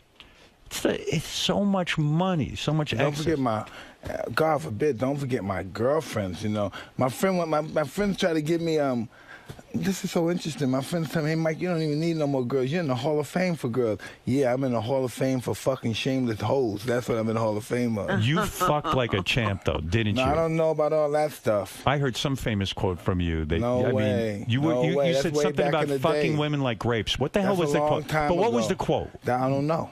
There was that was a long time ago. I had it somewhere. I thought I was a stroke master, but now you were a stroke master. In fact, no more, dude. You said that I wouldn't even show it to anybody no more. No, huh? Yeah, you know, not the same, dude. What do you think of these guys on social media showing their dicks and pictures of all this stuff? And, you know, it's just wild, right? What's going on? Some people You would never do that. Were you ever taking pictures? Did you ever take pictures of it? Did you ever take a sex video? Did you ever do anything? Oh, man, that's so cool. That's doing that stuff. I mean, because you're in shape. You have no problem. You're in good shape, yeah. If I'm in good shape, I would love to. Yeah, but you have not. You never made a sex video? Absolutely. Especially you when did. I'm in good shape and stuff. Do you have any of those? They never come out. No. What did you do with them? I mean, because weren't you nervous they would come out, or you don't give a shit? Unbelievable. God. How much pussy? Have you ever counted the amount of women that you've had in your life? No, I don't know how. I didn't have many. No. Is it a waste of time? What would you tell a young boxer out there if he was looking for advice? And he'd go, hey, Mike, I just want to get famous and fuck all these girls. What would you say to him? I wouldn't say anything. You wouldn't give advice? No, you just have to go and follow his own code. But you know as well as I do, at the end of that road... It'll be a really empty, lonely night. Right. But guys still want that, right? That's the macho thing. What we don't understand in life, we believe as many women that we conquered, it makes us so much. It just makes us big people, but it actually takes us so much away from us. It does. It really takes so much away. You become none and void. You don't become interested no more. Too many people had you. You've been tossed around too much. Well, you're allowing people to use you. Yes. You know what I mean? Emotionally, physically. And that's why I think you're so angry, because people used you your whole life. For their purposes, they used you, and they didn't really love you unconditionally. Well, I've used a lot of people, too, so I can't use the sorry for myself card. I would love to use that card. It's not gonna work well, because I did a lot of using and abusing, too, so... Isn't it amazing how women will just fuck you if you're famous? It is just crazy. I feel so disgusting. How can somebody fuck me? I say sometimes to myself, oh my God. It's so disgusting. I tell them, hey, I got a disease. It's okay. It's okay. Yeah, don't worry about it. Oh my God, are you kidding? I got a disease. It's okay. It's okay. I got a badass sore on my ass. What is this? Are you a doctor? What is this right here? It's okay. Doesn't matter. You're Mike Tyson. Oh, man. It's crazy, right? Oh, being Mike Tyson again, we got to talk about my stuff. All right. Okay, so being Mike Tyson, where you actually go and you hang out with Evander Holyfield. Yeah, I played chess with Muhammad Ali. No, checkers. I'm sorry, checkers. Checkers. Checkers with Muhammad Ali? And he wins, believe it or not. Yeah. And I don't let him win, but he wins. Do you get sad when you hang out with Muhammad Ali? No. I'm just... Oh, come on. No, I'm serious. No, but how can you not be sad? I mean, this is a guy who was not only in terms of his, his oratory and all of his skills and the. I think you see the guy. He's like locked in a shell. How old is Ali now? What is he? 60 what? How old, Robin? You would know. Probably 68, 69. 68, 69. When we reach his age, we don't know what we're going to be like when we reach his age. No, but he's been suffering for a long time. Well, listen, we don't know. I don't know what's going to happen. I might get hit by a car tomorrow. Something might fall on your head. I'm just happy to be in his presence. Right. That's all it's about. But you don't get sad? No. I would think you would be. No. At one time I was. But who am I to get sad at him? This man had a magnificent life, a magnificent career. Does he have a magnificent life? What does he do now? Whatever he wants. Yeah. Whatever he wants. You go to his house and you play checkers? I went to his house on that occasion and we hung out and he plays checkers. Were you able to communicate with him? Yes. And what did he talk to you? Did he say, hey, Mike, you got to calm down or something? No, he doesn't talk nothing about that, no. What does he talk about? Religion? Sam Cooke, Elvis Presley. Oh, really? Those are his boys when he was younger. So he reads about them, and he always reads about them. He's still religious? Are you still religious? I believe. But, I mean, you went... Are you a Muslim? When you were in prison... I'm always been a Muslim. You converted to being a Muslim in prison, no, right? I've always been a Muslim. Prison just took the credit for it. Well, you said you were the most comfortable in your life being in prison when you got locked up. You were comfortable. Pretty much. I think you liked it because you just kind of read, you did your thing. I did whatever I want.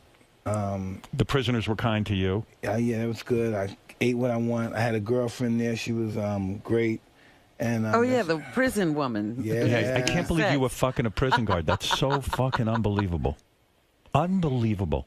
And I like that you broke. A counselor or something. And I like that you broke up with her while you were in prison. Well, I had to break up with her because somebody found out, and so I didn't want to get in trouble. So.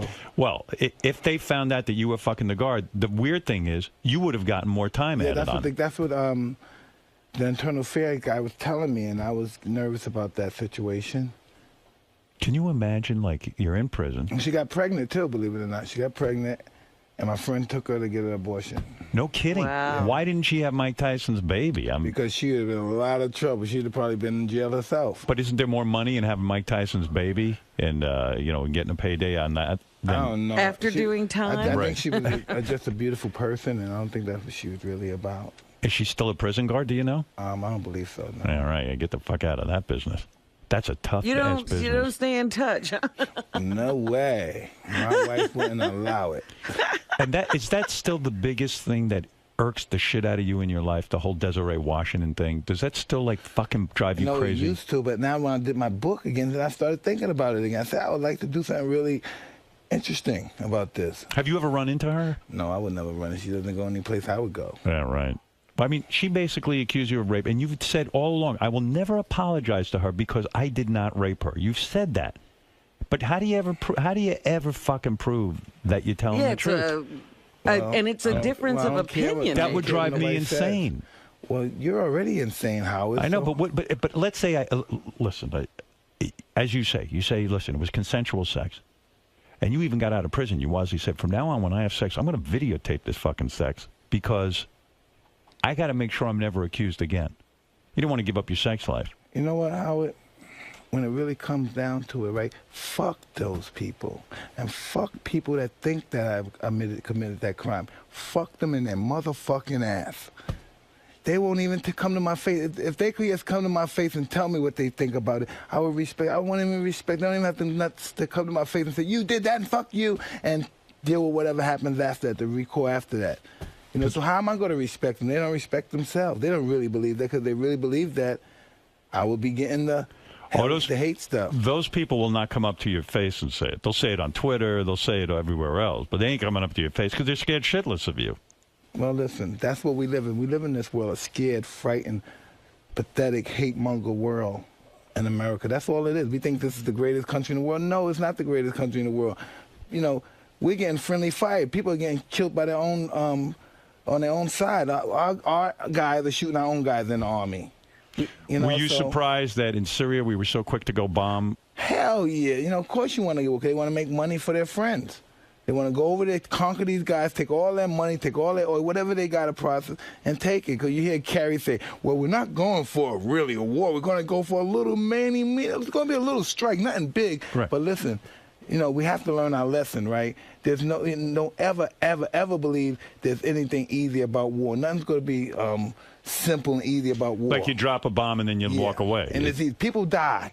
Right. So what's that mean? We're going to just kill a few people and that's it. Not a lot of people. That's ridiculous. So what were you thinking with Syria when you saw these kids getting gassed and stuff? Like, we can't go in. In other words, we can't be the police of the world and we can't just bomb everyone. No.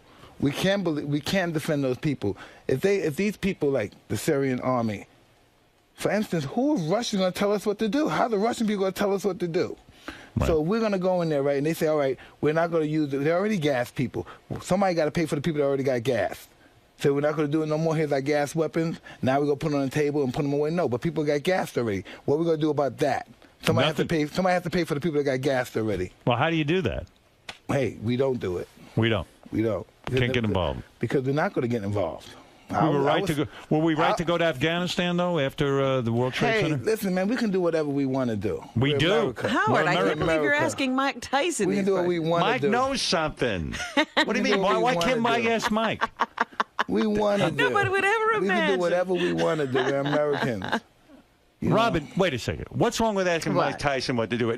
Everybody's got an opinion. You're asking, because I'm sitting there thinking about what do you think about Dennis it, Robin? Rodman. What do you think? Dennis Rodman diplomacy. And now you're asking Mike Tyson questions about Dennis Rodman world brought events. up Mike Tyson the other day. Dennis Rodman had a press conference. He went to Korea. He was meeting with we shouldn't go to Korea. Right. We shouldn't go over there. You disagree with Rodman going we there. shouldn't go over there. I agree with you. I think that little fucker who runs that place got it from his dad. He's enslaving his people. It's a country full of slaves who have no freedom whatsoever. And when Rodman goes over there, he's like kind of saying, hey, I condone this kind of thing. Guy's not so bad. But Dennis feels he's doing something good. He's opening up relations, and he said, how come me, not Mike Tyson? That's what he said. I don't know. I don't want to go over there. You're not going to North Korea? No, I don't want to do that. Shit, I'm not leaving my house. What do you think of that? Yeah, I don't want to do it. Why don't we go over to Syria? We do anything else we want. Well, maybe. What I don't agree is, how could Russia tell us what to do? Well, Russia's. Well, the reason we're not going over to Syria right, is because Robin, we learned our lesson in Iraq. What happened in Iraq? That's what. In Iraq, we removed the dictator, and then it became our problem. Right. That's it. All right, so there's your answer. All right, I know, Robin. Now I have nothing else to say. I'm no longer politically involved. You shut up, Mike.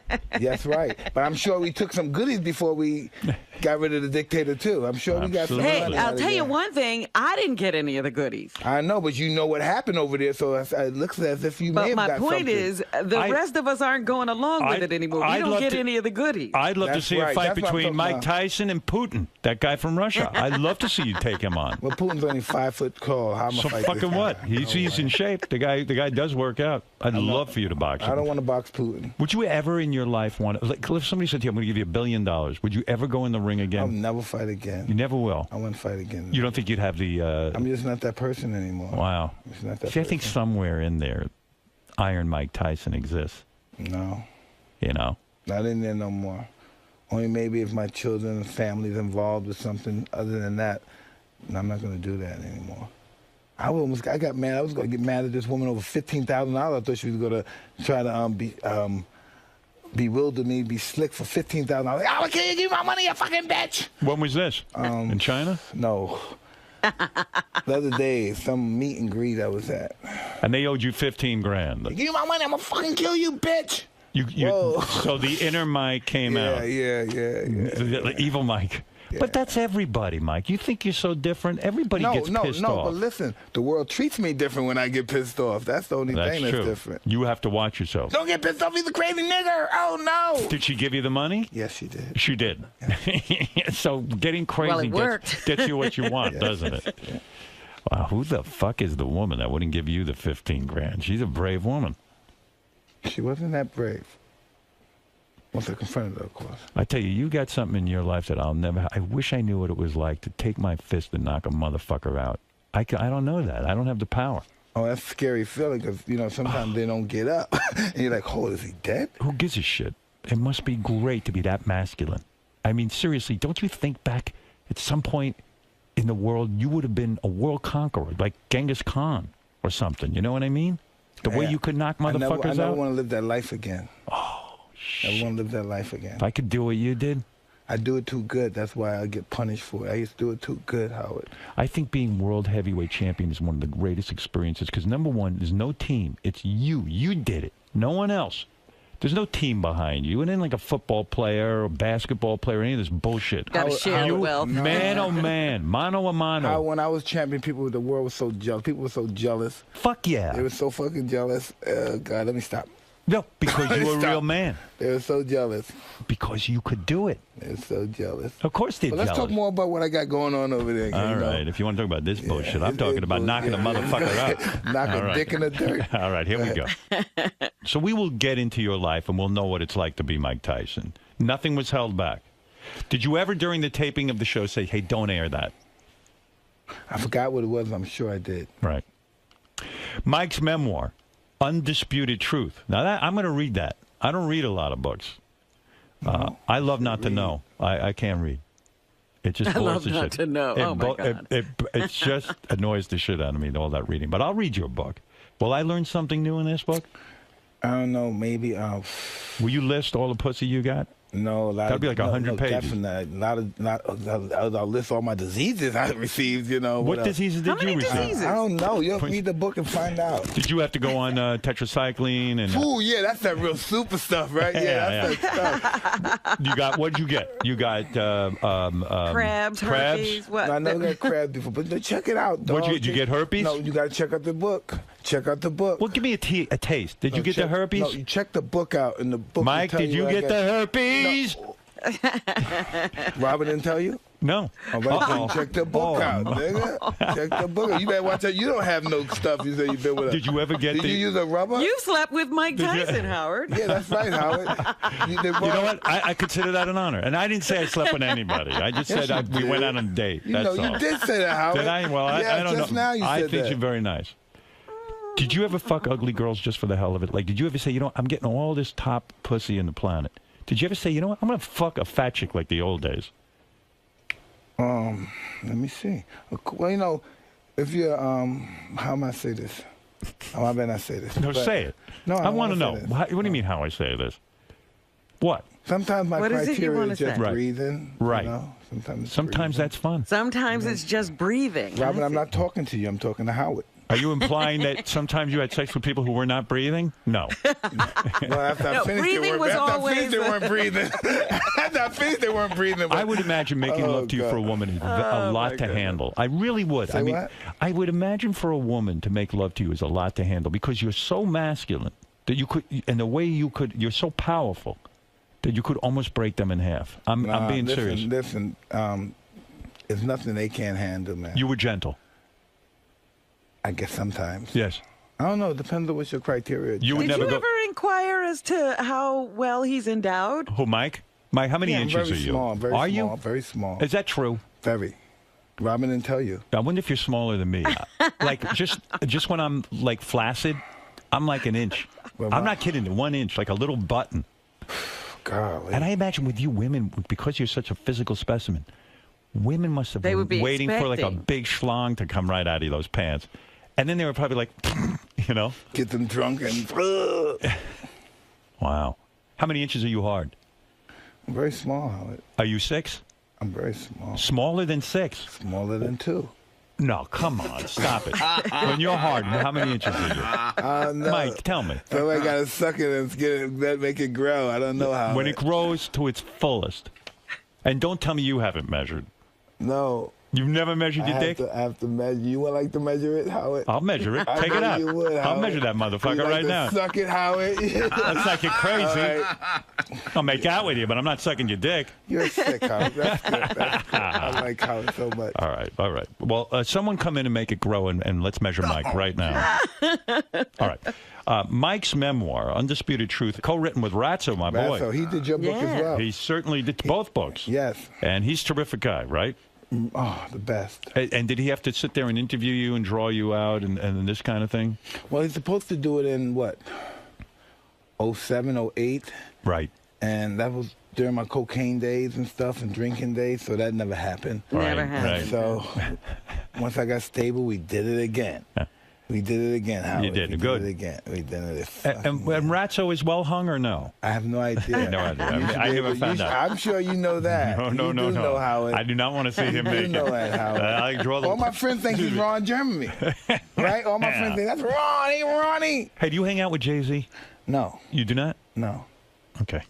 Jay-Z's an elite. He's a big time guy. He ain't gonna hang out with me, guys. Why do you act like you're nobody? I'm a little small guy. No, come on. Don't have no fucking money and shit.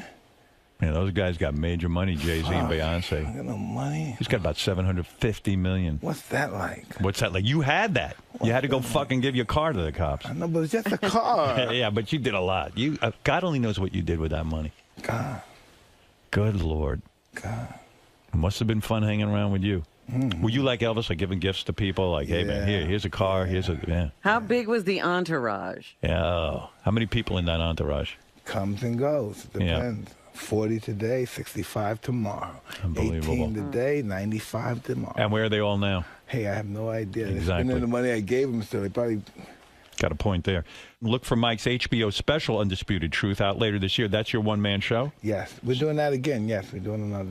And plus I got it On HBO, yeah, you said that, huh? Yeah, HBO special. The long trip. Yeah. How many? You don't know how many hours you were on the plane for China? Well, I don't know, maybe 15 there, 15 back. Is that a private jet? Oh, no, I don't do private. Only rich people got private jets, and I'm not rich anymore. No, but I'm saying... no, I'm doing the long haul with the whole passenger, the whole 70 people or 600 people, whatever it is. When you're on the plane with 70 people, and you're Mike Tyson, you're one of the most famous people in the world, do they drive you nuts? Do they come up, autographs, whole thing? Or do they leave you alone? You know, yeah, that's what happens. Yeah, that's cool stuff. Whatever happens on the plane? Yeah, that happens. Yeah. I just, being on a private plane doing that would drive me nuts, being by myself. You'd rather be on a commercial flight. Being by myself would be nuts. All right, listen, Mike, thank you so much. It's always a pleasure, brother. And pleasure. And we learned many things today. We learned you went to China, but we don't know why. Yeah. You're promoting something. You screamed at some woman and she gave you $15,000. Well, because she's supposed to give me 30, but she gave me 15, but I wanted the other 15, and she didn't give it to me, so I had to yell at her and scream and talk about the killer and the badass Tyson and all that stuff. But I got the money. Yeah, you got to bring that out once in a while. Every now and then it's good. Don't tell me that's not bad to bring out. And we learned you're now sober 33 days. 33 days. 33 days. That's good. All right. Listen. That's it. I'm listening to you, brother. I'm listening to you. And notice as you get older, the fro is getting thinner. Who is mine? Yours, yes. I got a thick head of hair. What the fuck are you talking about? No, it's thinner than that. You used to have Bullshit. the bush. Well, I cut it. You in denial? Are you in denial, brother? You ain't in denial. I'm not in denial. My fucking hair is thick and and I don't dye my hair. There's no, and I'm I'm an older guy. But it used to be I'm the older bush. than It you. used to be the super bush, dude. Well, I had long hair, yeah. But I can see the difference. He cut it when he got it. I cut it. You got offended when I said that. That's right. Don't talk about my bush. Okay, I'll put up with anything, but not that. Bush. All right, look. Who do you have next? Who was the guy? Mel B. You know Mel B from the Spice Girls? Yes, Mel B. Yeah, I work with her on America's Got Talent. What's that all about? That's pretty awesome, huh? Yeah. Yeah. Pretty awesome. Big finals this week. You should come by. Watch it. Who's in the final? 6 people. Radio City Music Hall. It's going to be hard to get away from the kids and wife. Bring the kids. Kids love that show. This is a great show for them. I'd like to do that then. Yeah, do it. When can I do that? Do it tonight. We're on tonight. Well, I have my wife. I'll bring my wife tonight. Bring her out. Tell her to wear something hot. Okay. I've seen your wife. She's pretty hot. All right. I don't know. I'll do that. I'll take a look at The hot wife. The hot wife. Yeah, we'll party with her. That'll be fun. fun. The hot wife. She's not that going. Anything. I'm hot. I've seen your wife. She's hot. I saw your old wife. I haven't seen your new wife. I saw your new girlfriend. I have a wife. I don't have a girlfriend. What girlfriend? I have a wife. I've been married for like years. But she was your girlfriend. Well, of course. She was my girlfriend first, and then I got married. You know what I mean? Yeah. But how do you feel about that? You could just marry her. What do you mean how I feel about it? That's so awesome.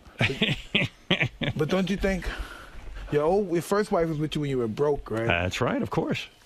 That's right. Did you ever think, wow, I think I deserve a better wife because I have more money, and now I don't like my wife money, no listen, more? there are people who have no money and they get divorced. It's not a question of money. No, don't get serious now. No, I'm being serious with you. I know, don't get You're trying to serious. engage Don't me get in some kind of serious. Don't get conversation. Where are the serious. jokes? Where are the jokes? Yeah, Where's the shit. funny ha-ha, Mike Tyson? Yeah, I'm trying to learn from I'm you. not coming over your house. Come on. You're no fun, man.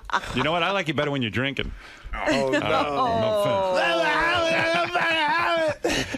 You better calm down. Insulting my hair, my wife. I've never insulted your wife. I know. No, you're a good man. I've insulted your wife. All right, listen, we had fun. Now the fun's Always. over. Oh, now no. go get some sleep. Oh, no. That's Who's the what guy that was on Ritalin that was before me? The guy that was on the show? Oh, JD? JD, he was, Oh, no, the kid on the phone? Hansy? Yes. Yeah. He's not on Illuminati Ritalin. guy, the Illuminati guy. Yeah. You're in the Illuminati, right? They all Well, are. you're They don't famous they ain't and letting no rich. black motherfucker in no Illuminati. No black, I don't care how famous or rich, you ain't no nigga in Illuminati. You're not really black. Who said you're black? You're hardly black. Yes, I am. Nah, come on. Black, broke, and ugly. You ever go to Africa? Yes, I've been there. You done the whole pilgrimage thing? No, I've been to Mecca, but I've been to South Africa as well. Yeah. How was it? Did you meet Mandela? Well, I met Winnie Mandela. Oh, but you didn't meet the Mandela. Nah, I'm not that cool. No, you're not. I thought you were. No. You gotta be the right people. This is all about the right people at the right time. I'm not the right guy to be seen with that guy. And do the African people, do they accept you, or are they like, those American blacks, they're not African? Man, they were talking about me like a dog in the paper. They talked to me like a dog. They talked about me like a dog. They look down on you.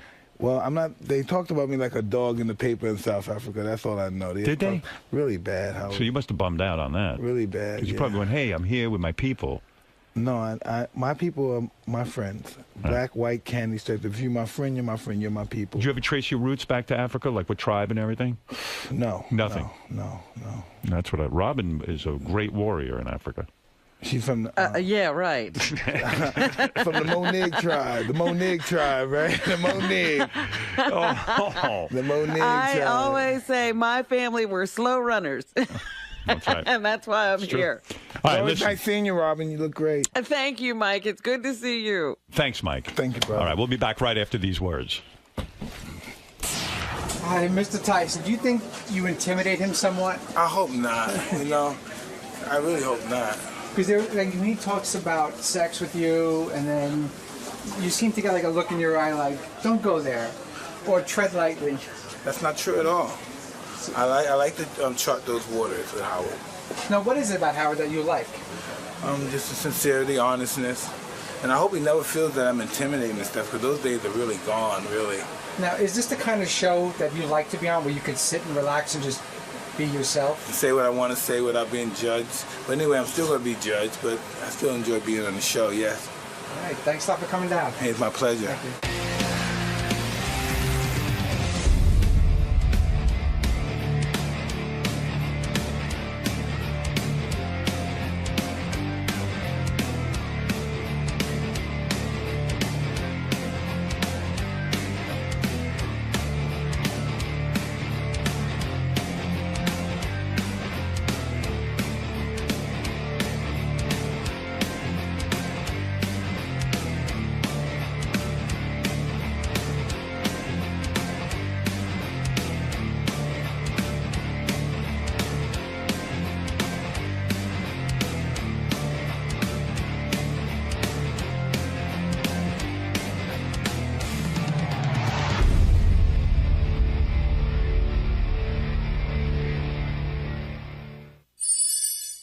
This is the best of the wrap-up show. A recap and behind-the-scenes look with John Hyde and Gary Dell'Abate.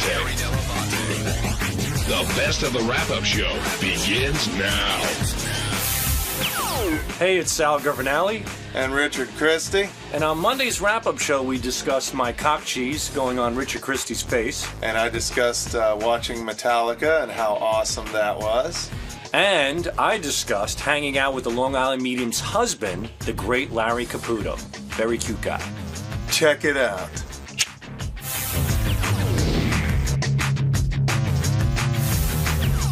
Let's get into the Sal thing.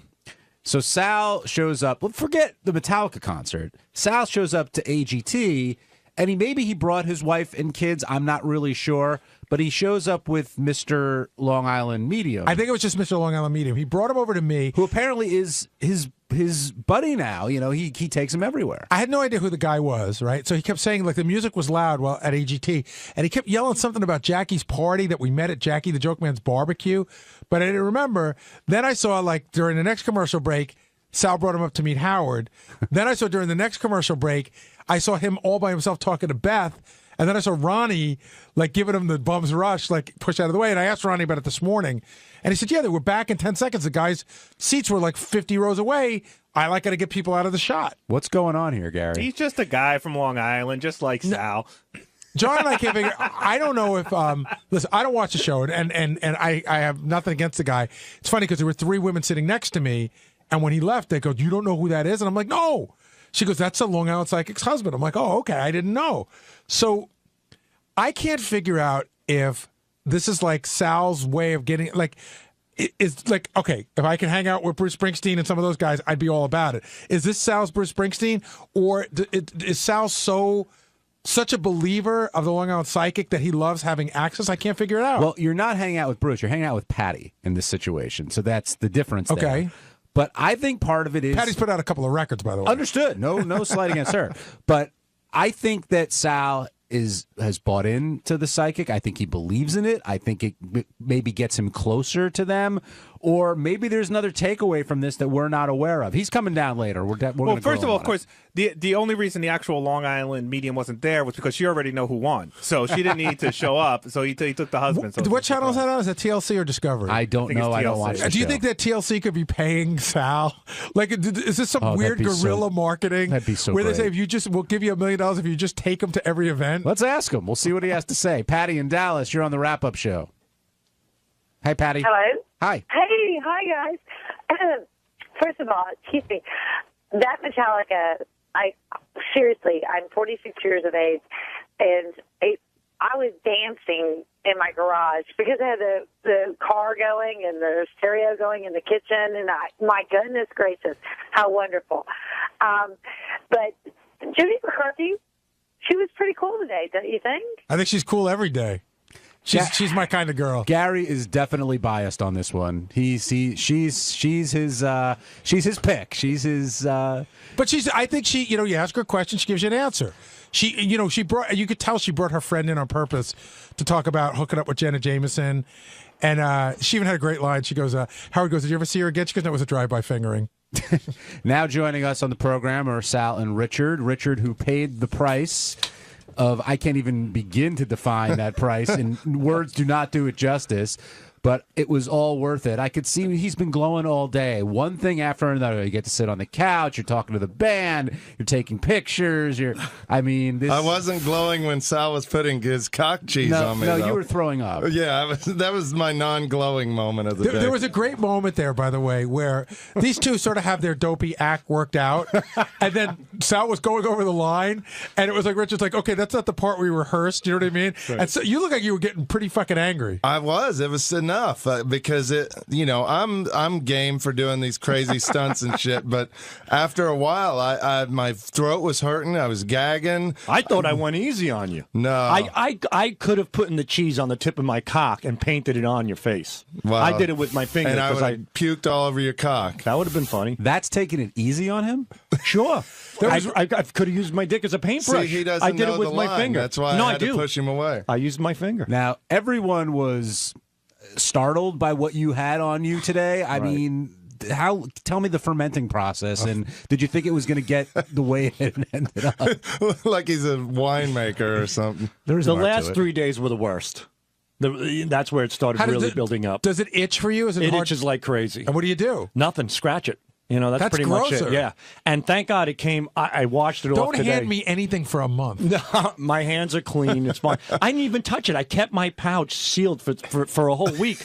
I would pinch it in the shower to just, and even at night when I went to bed, I'd make sure I would clamp it up a little bit. And sometimes the cheese would make like a little bit of an adhesive on the foreskin and keep it sealed. It was like a grilled cheese penis.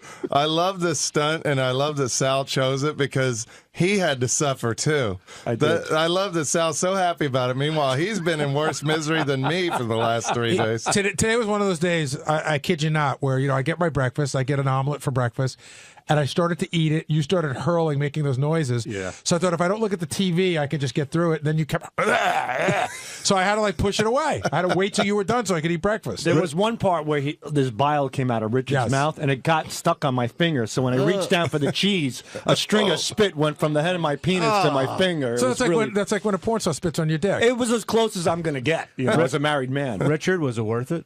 Oh, hell yeah, it was worth it. I would have ate a schmegma cheesecake, ate a ton of that stuff to be able to get to see Metallica in the studio. It was a dream come true. And then it was so cool. Howard let me sit in for the interview, and the interview was amazing. There was so much stuff that I've read so many books on Metallica. I've kind of, studied their history. I'm fascinated by it, but there was a lot of stuff that Howard asked that had never been asked of them before. And like you were saying, James, really came forth and was very talkative today and revealed a lot of really cool stuff about the band. Sal, was it worth it for you? Absolutely. Well, first of all, I got to put a good stunt on the air with Richard, which was great. There was a lot of laughs there. But secondly, I mean, with Metallica on top of it, it was just perfect.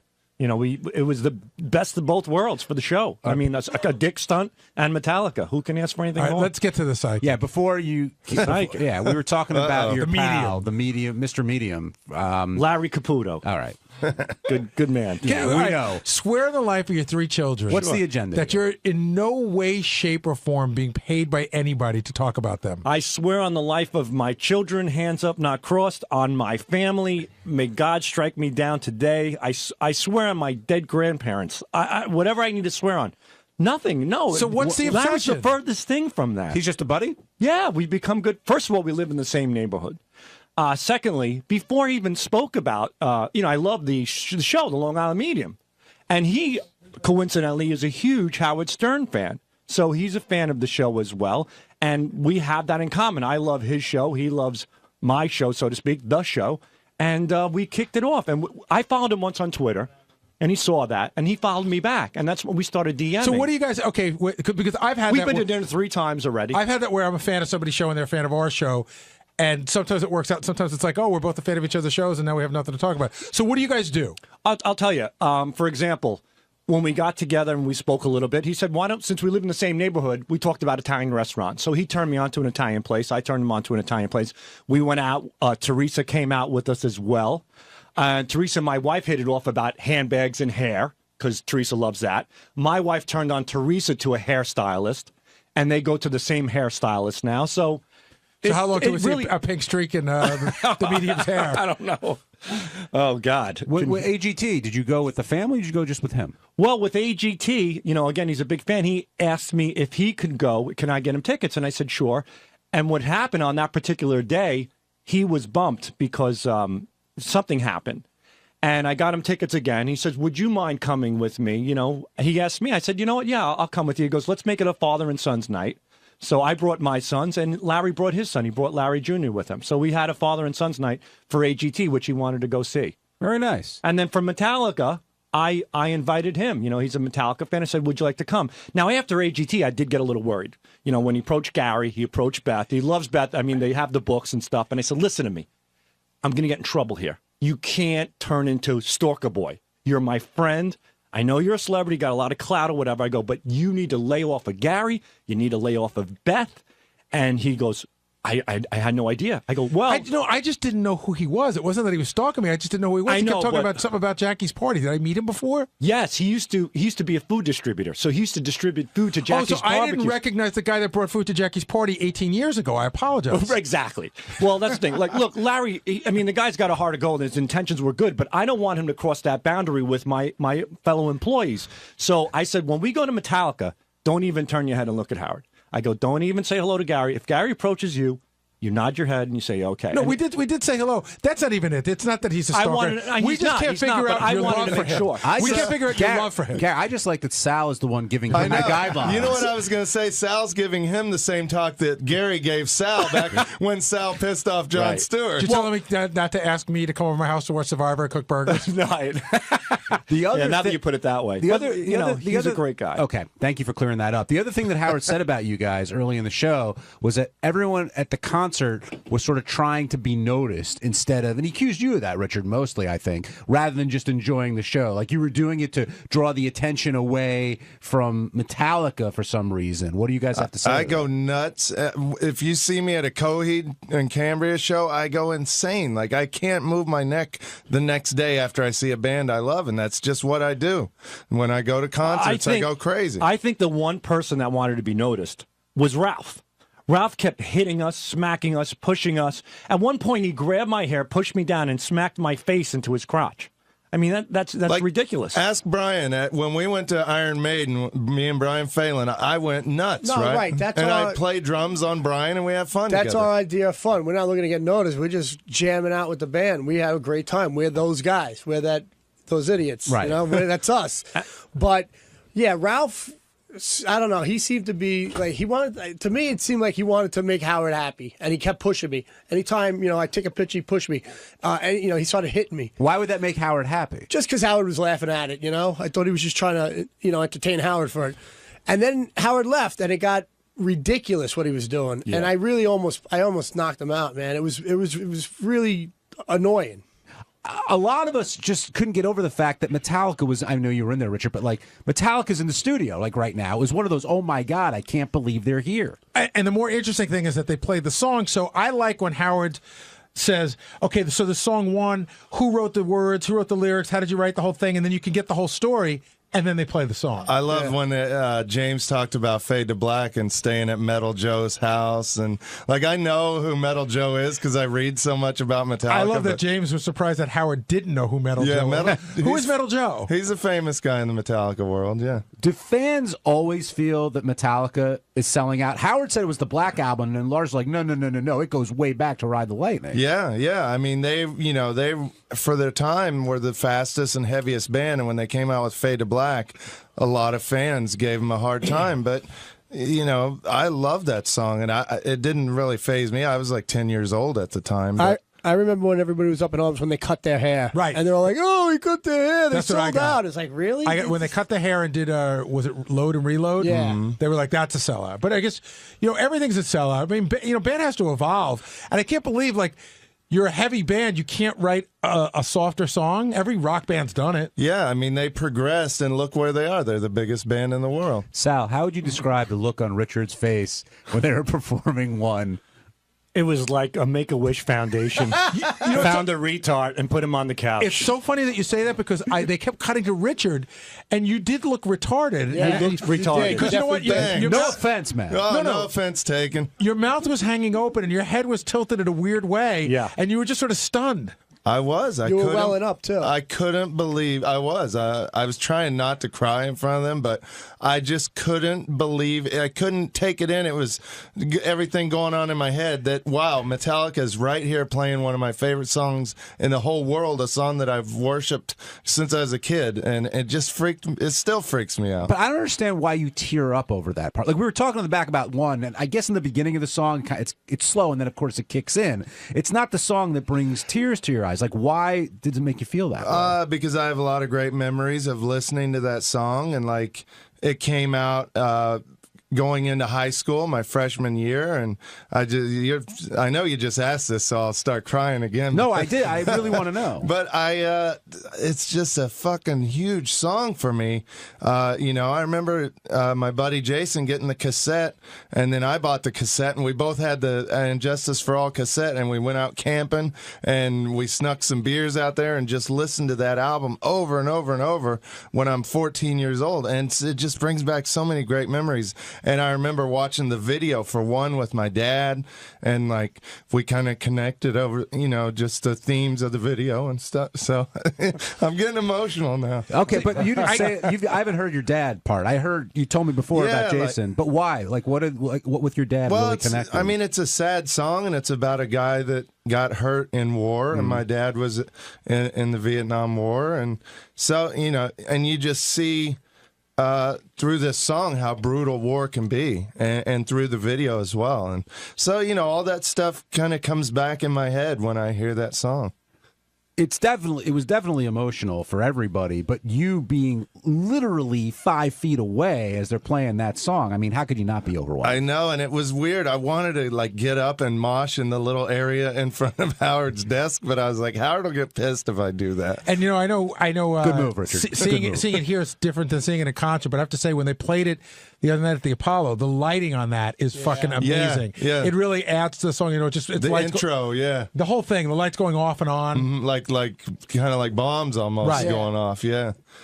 And did the gay come out at all for Nothing Else Matters, or did you like their sort of take on that? How they were joking around about how James was going to sing it to Lars? I thought that was so great that they had such a good sense of humor about it. Like James said, "Should I turn and sing to Lars?"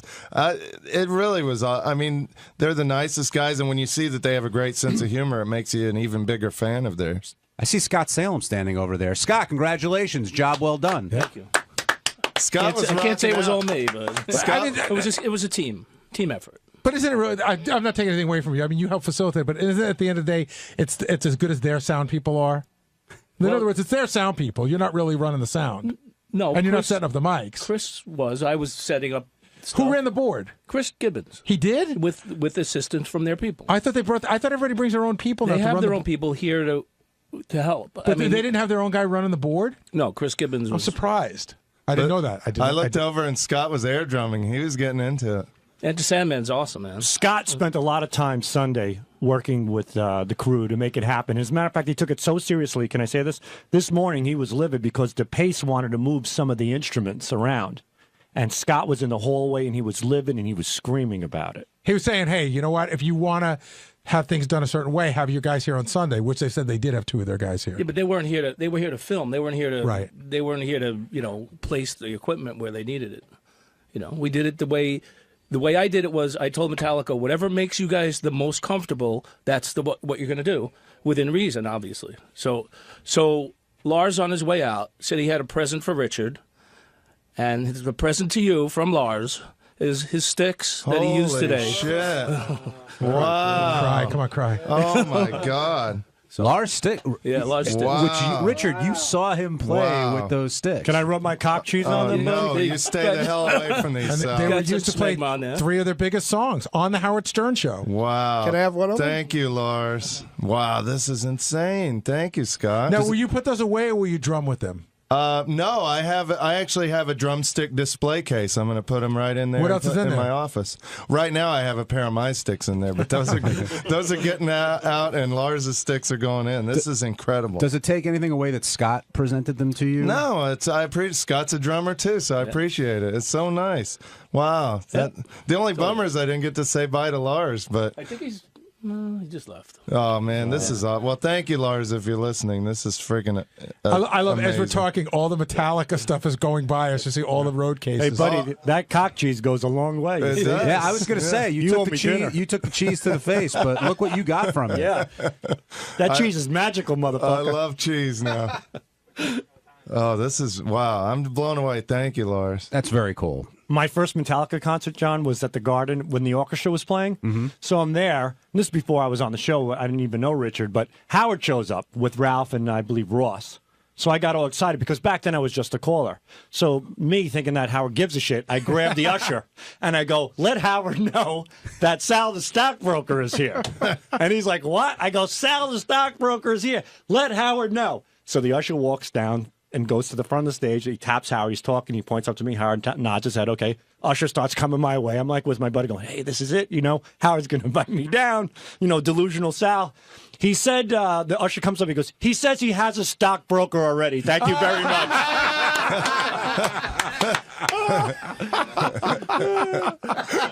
I was like, fuck. Have you ever told Howard that story? Never, ever. We'll play it for him tomorrow. Hey, it's Gary Delavate, Baba Booey. On Tuesday's wrap-up show, we talked to our good buddy JD.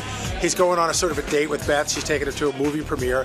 And he talked about the suit that he owns, and we told him that it's ugly as shit. It doesn't fit him right. So we decided we're all going to chip in and buy him a suit. And even that is an ordeal for JD. Here's how it all went.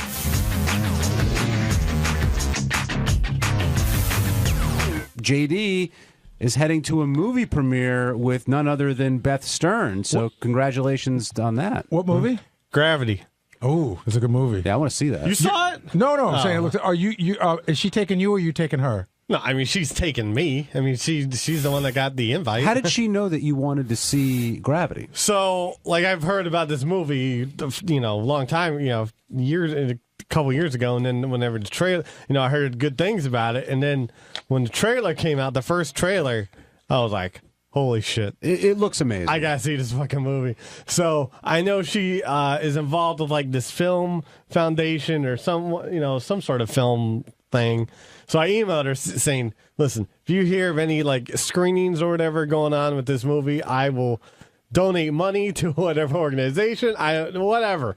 I'll tell them what to do. I'm going to see it. So you feel comfortable emailing Beth in those situations? Yeah, we talk. We email back and forth, and sometimes. About what? No, I mean it's not all the time, but just stuff like that. Movies. What, you talk movies with her, or sometimes?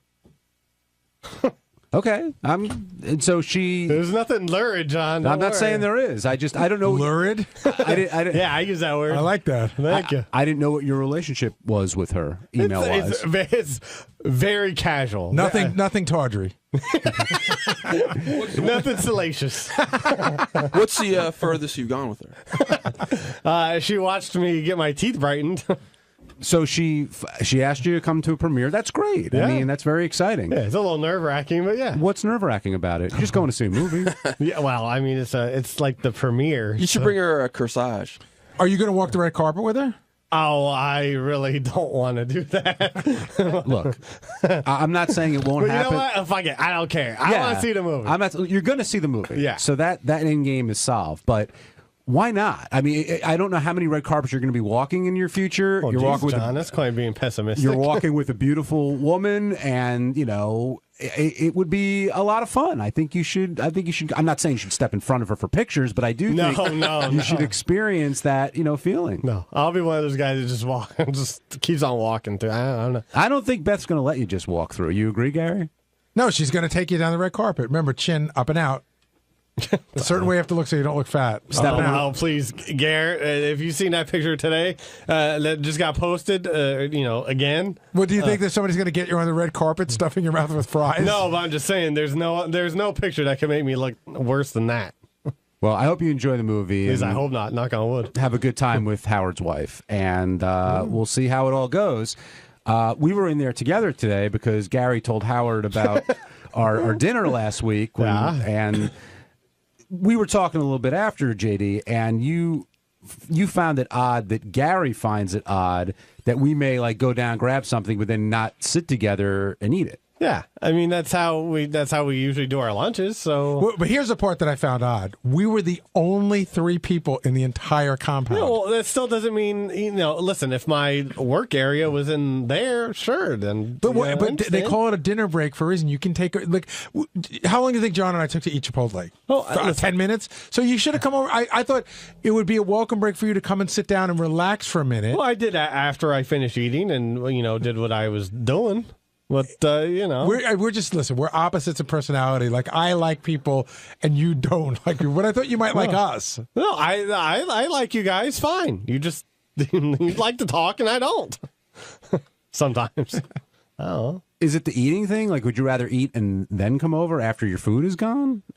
No, I mean, I just would rather get, then, I knew I was doing your AGT show. So I wanted to make sure I had stuff done, before I did that, so I could leave right after I did the show. And it's called trying to manage my time wisely, and I don't do that a lot. I think it's a bit of a cop-out. You're talking about 10 minutes. Well, you're talking about taking a break. Okay, I can check 15 websites in 10 minutes.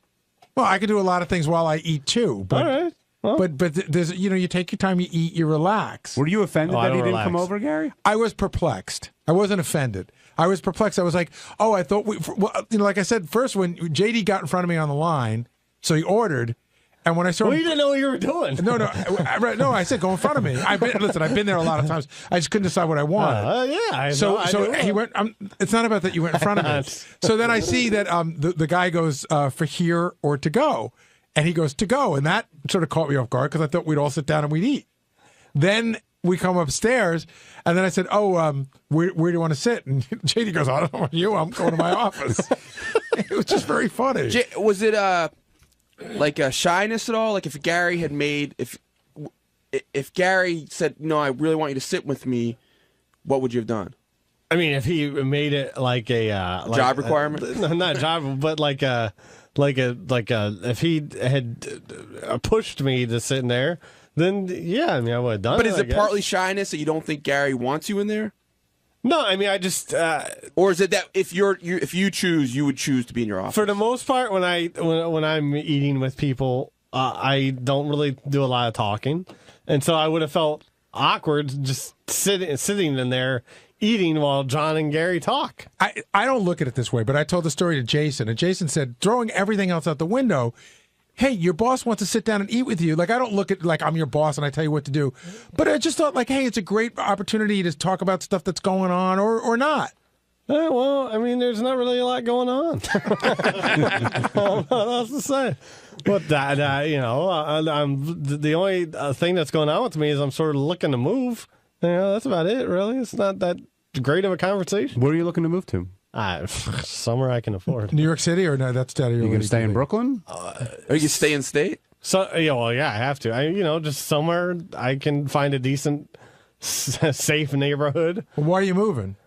Because I am the only person in the apartment at the moment, and I can't really afford it on my own. You ever think about taking in other people? No, I do not want any more roommates ever again. Well, studio in Manhattan, that's tough to find. Well, I'm not really looking at Manhattan because unless I find some sort of rent-controlled place magically, it's not going to happen. So no roommates, no way. No. I miss the days where... No, unless it's like a hot model chick or something. Otherwise, no. Yeah, that's you can get that in like Bangkok. You can get that. Yeah. I miss the days. I don't know how you get an apartment these days, but like in the old days, what you would do is I used to pay off my my guy at my newsstand because the New York Times real estate section would come out on Thursday. So all those suckers that got it on Sunday morning were already 3 days late. That's the kind of shit you have to deal with. Yeah. I'm looking at websites every day. I've tried talking to some real estate people. So what's your budget? I'm looking like in the $1,300, $1,500 a month range. You could get something in Manhattan for that. A studio. Yeah, well, like if I want to live in a closet or something. Like I remember going over to Richard Christie's apartment. He lived up in the 60s, and he was paying $1,100 a month, and it was the size of my office, and I will get too weirded out. There's a guy who spends a lot of time in his apartment. I was gonna say, would you rather live in a closet down the block or a bigger apartment and commute from Brooklyn on the subway every day? Oh, a larger apartment, because I just like I've seen these videos online of people like living in like little spaces, and I just can't. Do the Brooklyn thing. I mean, you've been doing it for a while. Well, I know. I'm trying. What about Jersey, Hoboken, that sort of thing? No, I've heard.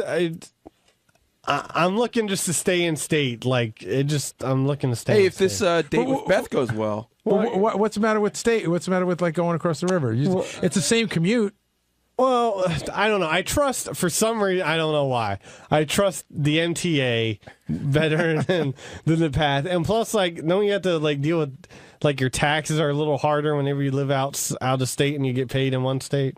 It's also what you're familiar with. Like, you know how the subways run, whereas New Jersey would be a whole new world for you, even though it's just across the I think if you're out of state for what you're dealing with, it's not a huge headache. They make it fairly easy. Do you do your own taxes? No, I've had a guy do them. So any guy that's any decent could do it fairly easily. Yeah. It wouldn't really be your headache. Steve, you made the move from Jersey to Brooklyn. Yeah, we just want JD to come out to Brooklyn so he will hang out with us. You know what I mean? Like so we can get him out of the house. If he were on the floor above you, he wouldn't hang out with you. No, I don't think that's no, true. That's not true. If he comes to like that Williamsburg Greenpoint area where I'm at, I think we'll get him out. Teddy's still there. Nick is there. We all hang out. So that would be cool. Can you get him to that? What's that guy that throws the parties on the bridge?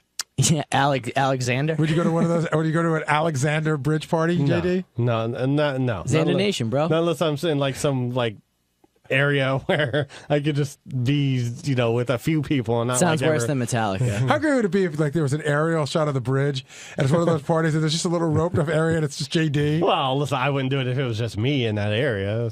Hey, if a listener, because I don't think this is unlikely to happen. If a listener offers you a place to live, but you have to kind of hang out with them every once in a while. I could not do that. You know the answer to that Benji, question. you've done that, right? Yeah.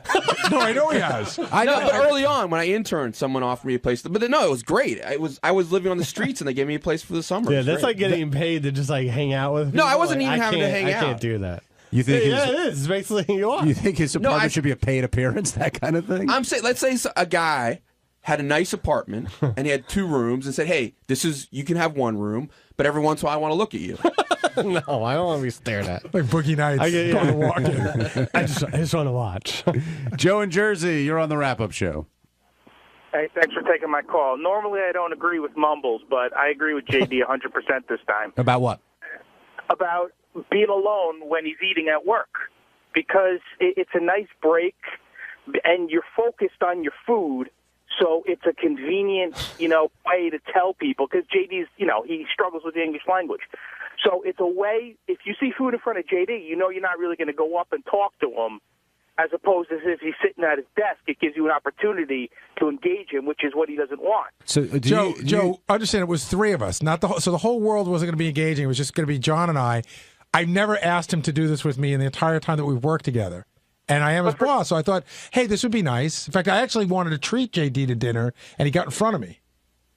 Yeah, but but for someone who wants to be engaged, what you're saying makes sense. But if that's your strategy, then you got to tell them up front, I want to take you out for a meal. You know, get it out there out front, because then it'll get you the opportunity to say, I'm too busy today. I need to stare at my computer. But, Joe, who would have known that was JD's strategy?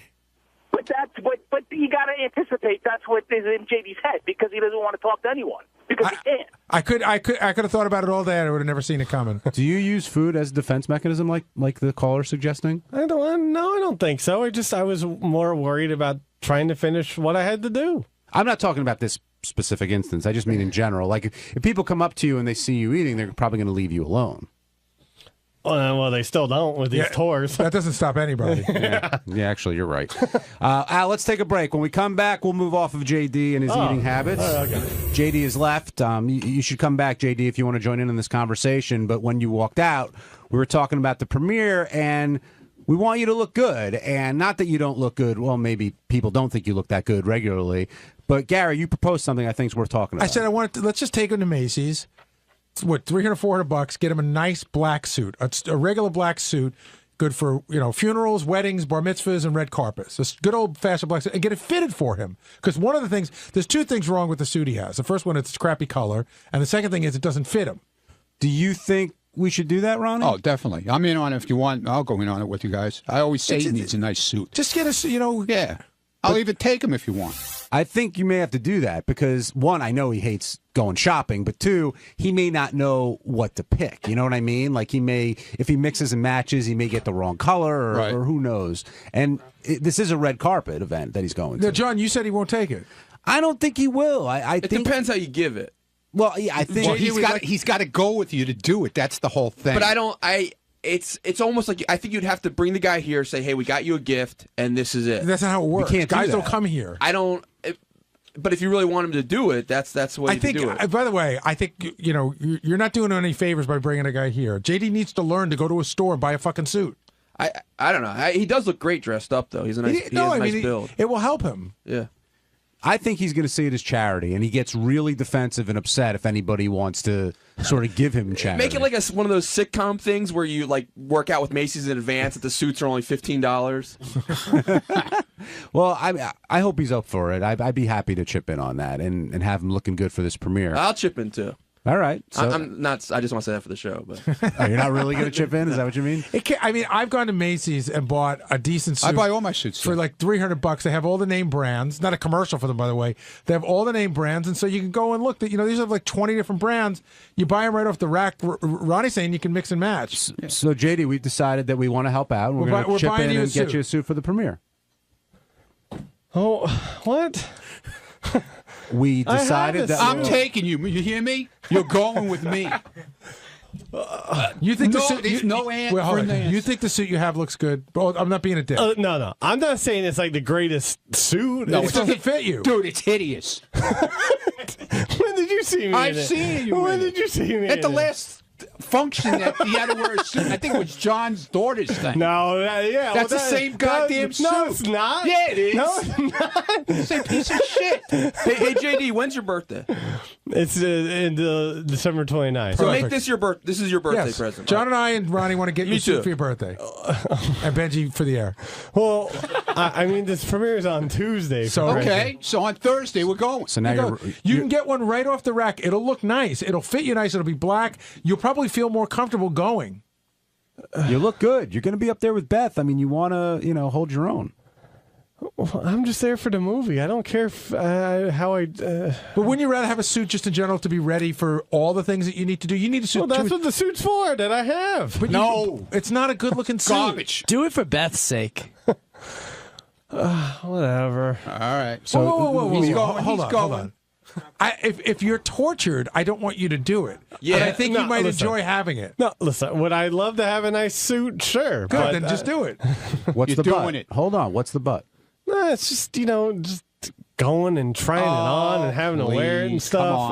Oh, so I was wrong. I thought he wouldn't take it because he would see it as charity, but clearly it's because it's such a pain in the ass to go shop and deal with it. I don't want charity either. It's not charity. But you realize to look a little better takes a tiny bit of effort. And I'm not very I'm pretty lazy when it comes to how I dress, obviously. I'm going to be your effort now. He's treating you like when the girls come in and he gets them all dressed up. And that's what I used to have to do with him with the other thing, to convince him to go on the road with us. Oh, you had to talk him into yell at him. I had to go in the room and tell him, listen, you're going, and that's it. All right, so Ronnie's going to take you. You'll get the suit. We'll chip in. Benji will too on the air, and then you'll be all set for the big premiere. All right. Well, get a new shirt, tie. Thanks. Yeah. Thank you. Yeah, I hope you know where to go. Shoes you're on your own. Shoes you're on your own, pal. Will in Tennessee, you're on the wrap-up show. Hey, Will. Hey, I had a similar suggestion. I was going to say have Ralph help him, but I like your guys' idea better. You know what you could also do is have a couple of score chicks come down and just ooh and ah at him while he's trying on suits. No, that's stupid. You're going to feel so much better, JD, if you look good, and you're going to feel confident in yourself. Beth's going to feel good. You'll have a much better time, and then they can't bust your balls the week after because you didn't look right. Whatever. Are you concerned, like, when you get new clothes, like, sometimes, like, they're itchy or they don't feel, like, you won't feel comfortable in the suit? Yeah, I mean, it's just, You'll feel comfortable. Don't worry about it. It'll be a suit that looks good. You'll be you'll feel comfortable. You'll feel better. The suit you have looks like shit. That's why you don't feel comfortable. You're going to be a fucking stud that night. All right, whatever. Anything else you'd like to say? And then throw that suit out when we get the new one. Throw that thing in the garbage. You want to sacrifice the suit like Yucko? Like we were going to do with Yucko's outfit? Hey, you want to burn it and go right ahead. JD, I'm telling you, as a friend, seriously, as a friend, the suit, you don't have to burn it, you don't have to throw it away, but don't wear it again. It doesn't look good on you. It doesn't fit you right. It's not a great color for you. I hope you're getting Gary's not-so-subtle message No, here. I'm getting it. I'm getting it all right. Wednesday's wrap-up show was an intense one. Gary was upset with Benji because he just wouldn't answer a question directly, and when he did, he would interrupt what Gary was saying. And this is one of those situations where somebody just gets under your skin and you let it all out. Gary and Benji getting along well on the wrap-up show.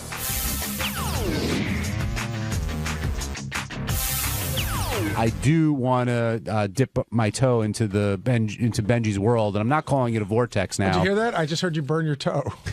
But I do want to have a serious try to have a serious conversation with Benji. I would too about all this. Benji, the show, Howard doesn't often go to you on mic, and this morning at the beginning of the show, he asked you something, and you made a sound, whatever it was. Howard then made a point to say, you know what, don't come to me off air with this. I don't want to hear it. Either we talk now or we don't. First question, why not answer the question he asked you? And then secondly, did you plan to talk to him off the air about it? In fact, he kept going to me off air about it, but I didn't say anything about it. No, see, that's not true either. Yes, it is, Gary. I mean, in a joking way, he was. We went to the commercial break, and I said, Howard, am I allowed to talk to Benji about this? And Howard said, sure. And I said, what I wanted. And you did, and then Howard, you weren't in there for every second. And I said in a joking way, but he did. Go ahead. I got nothing to say. No, go ahead. No, it's all right. Let Benji talk. No, say what you're going to say. Well, no. Why don't Gary? You said that's not true. What I just said, that Howard didn't talk to me about it off the air. That's correct. So, but you don't know if that was true or not. You weren't in there for every break. I genuinely stopped giving a shit about you about 11 seconds ago. But why? Because why do you say that's incorrect when you don't know? You're impossible to converse with. But no, you said that I wasn't telling the truth. I'm like looking at a spot on the wall now. What spot? There's no spots on the wall. These are beautiful walls. The one that you're not near. All right. Okay. Benji, do me for a second. Hold off for a second. Gary, say what you were going to say. I went in and I asked Benji a question that had nothing to do with what we talked about on the air, because some of the guys in the office were suggesting that the entire episode was scripted and that nobody's really mad at each other at all. And that was really difficult to get an answer on that. I asked a very straightforward question. Benji, was that scripted? Yes. Howard goes, it was? Benji goes, no. And for some reason, but you talked to me with a lot of venom. There was no venom. Stop. Just like there is now. I'm fucking talking. Well, there was no. Absolutely no. Let me finish my respond. I'll you respond. You can't respond because I'm not done yet. But no, I'm saying that why I talk. Fuck up. I'll turn your fucking mic off. Right. It's my show. Okay. And I can ask you to fucking leave. Ask me to leave if you want. Let me finish talking. Benji, let me fucking get As the you see sentence right now, out. you have so much venom, Gary. Because you're an asshole. Right. Okay. I'm looking for the respect of letting me finish a sentence. Okay. That's all I want. Right. It has nothing to do with you or venom between you and your girlfriend or all your other. I just want the respect of finishing the sentence I started. Like you always give me. We let you talk way more than you should. Okay. I don't want to talk about it anymore. I really don't. I'm disinterested in Benji. I'm annoyed by him. I think that he is a fucking weird dude. I think you can't have a conversation with him, and I'm sick of trying. I sense some anti-Semitism. Why do you think Gary's so frustrated? Kidding aside, other than the anti-Semitism. I don't know. I think there's a lot of built-up anger. Over what? I don't know. You'd have to ask Gary about it. Well, I would, but... I guess we don't see things eye to eye always. I mean, That's sometimes... that's not true, but sorry I interrupted you. Go ahead, Benji. Sometimes we get along real nicely. I don't like this kind of confrontation. But, you know... Yet you elicit it. Okay. My frustration with you has nothing to do with anything more than your inability to just communicate with a person directly. Your weird game playing and your fucking passive aggressive weird attitude right makes now, it difficult. I'm not playing Again, any I can't finish games. a sentence. I'm not playing any games. Well, I'm not playing any games, and I don't think I'm being. You're passive always aggressive. playing a game, and you're always passive aggressive. For the purposes of this conversation, let Gary finish what he has to say, and then you'll be able to say whatever you want. Okay. Go ahead, Gary. It's you're impossible to communicate with both on and off the air. And whenever asked with a direct question, 75% of the time you have no ability to give a direct answer. And it makes it very frustrating, even to just try to get things done in an operational sort of way. That's my only issue with you, Benji. Okay. I think, like I said, there's a lot of anger, and that's hurtful. And but do you understand why? You don't. You really don't understand why. No, I mean, I'm not. There's probably times that you get mad that I have no idea why you're getting mad. But that's. I mean, listen. You overall we get along pretty well, and I overall appreciate. But you haven't addressed anything. It's very frustrating to try to communicate with you. Very frustrating. But that's the essence of who I am. Like if you like you So like it, you like it. If you don't, you don't. If you were an asshole, and I'm not saying you are, but if you were an asshole, would you just say, "Well, I'm just an asshole. I can't help that"? No. If someone said, "Hey, you're an asshole. You're an asshole. You're an asshole," and you said, "Why?" and they said, "Well, just the way you act. You're an asshole." It's like, well, then you don't like who I am. I think it's a cop out to say that I can't communicate with you. It's just the way I am. No, I actually think I'm a very good communicator, but not in certain situations on the air. Do you think that right now I think I'm communicating very well? You are actually. Well, do you think we're the only people who think you're difficult to communicate with? No. In other words, outside of here, people have said happens you don't all the time in certain situations. And but when I have actually free reign to talk, I'm usually pretty good at it. Why do you think you struggle to give direct answers? You've been accused of this before, not just today. Well, I've said it before on the show that lots of things aren't an exact yes or no. And I have trouble committing to a yes or no when it's in between. See, I think you have trouble committing to a yes or no when it's not on when it's on air. I think when you're off air, like I've had conversations with you where I've talked to you off air and the answers are right there. It comes right out. See, I think I have conversations with them that are 50-50 like that. Sometimes it's just, I think that a question of how old are you is very clearly a yes or no answer. Hold on a second, but it's a yes or no answer. You said a lot of things. Actually, it's not a yes or no answer. Oh, that's true. It's not. Are you this age is a yes or no answer. Correct. But yet it's your inability. I've said, no, it's not inability. I've said 1,000 times I lie about that. I said there's been some weird things in my life about it, and I like to lie about that.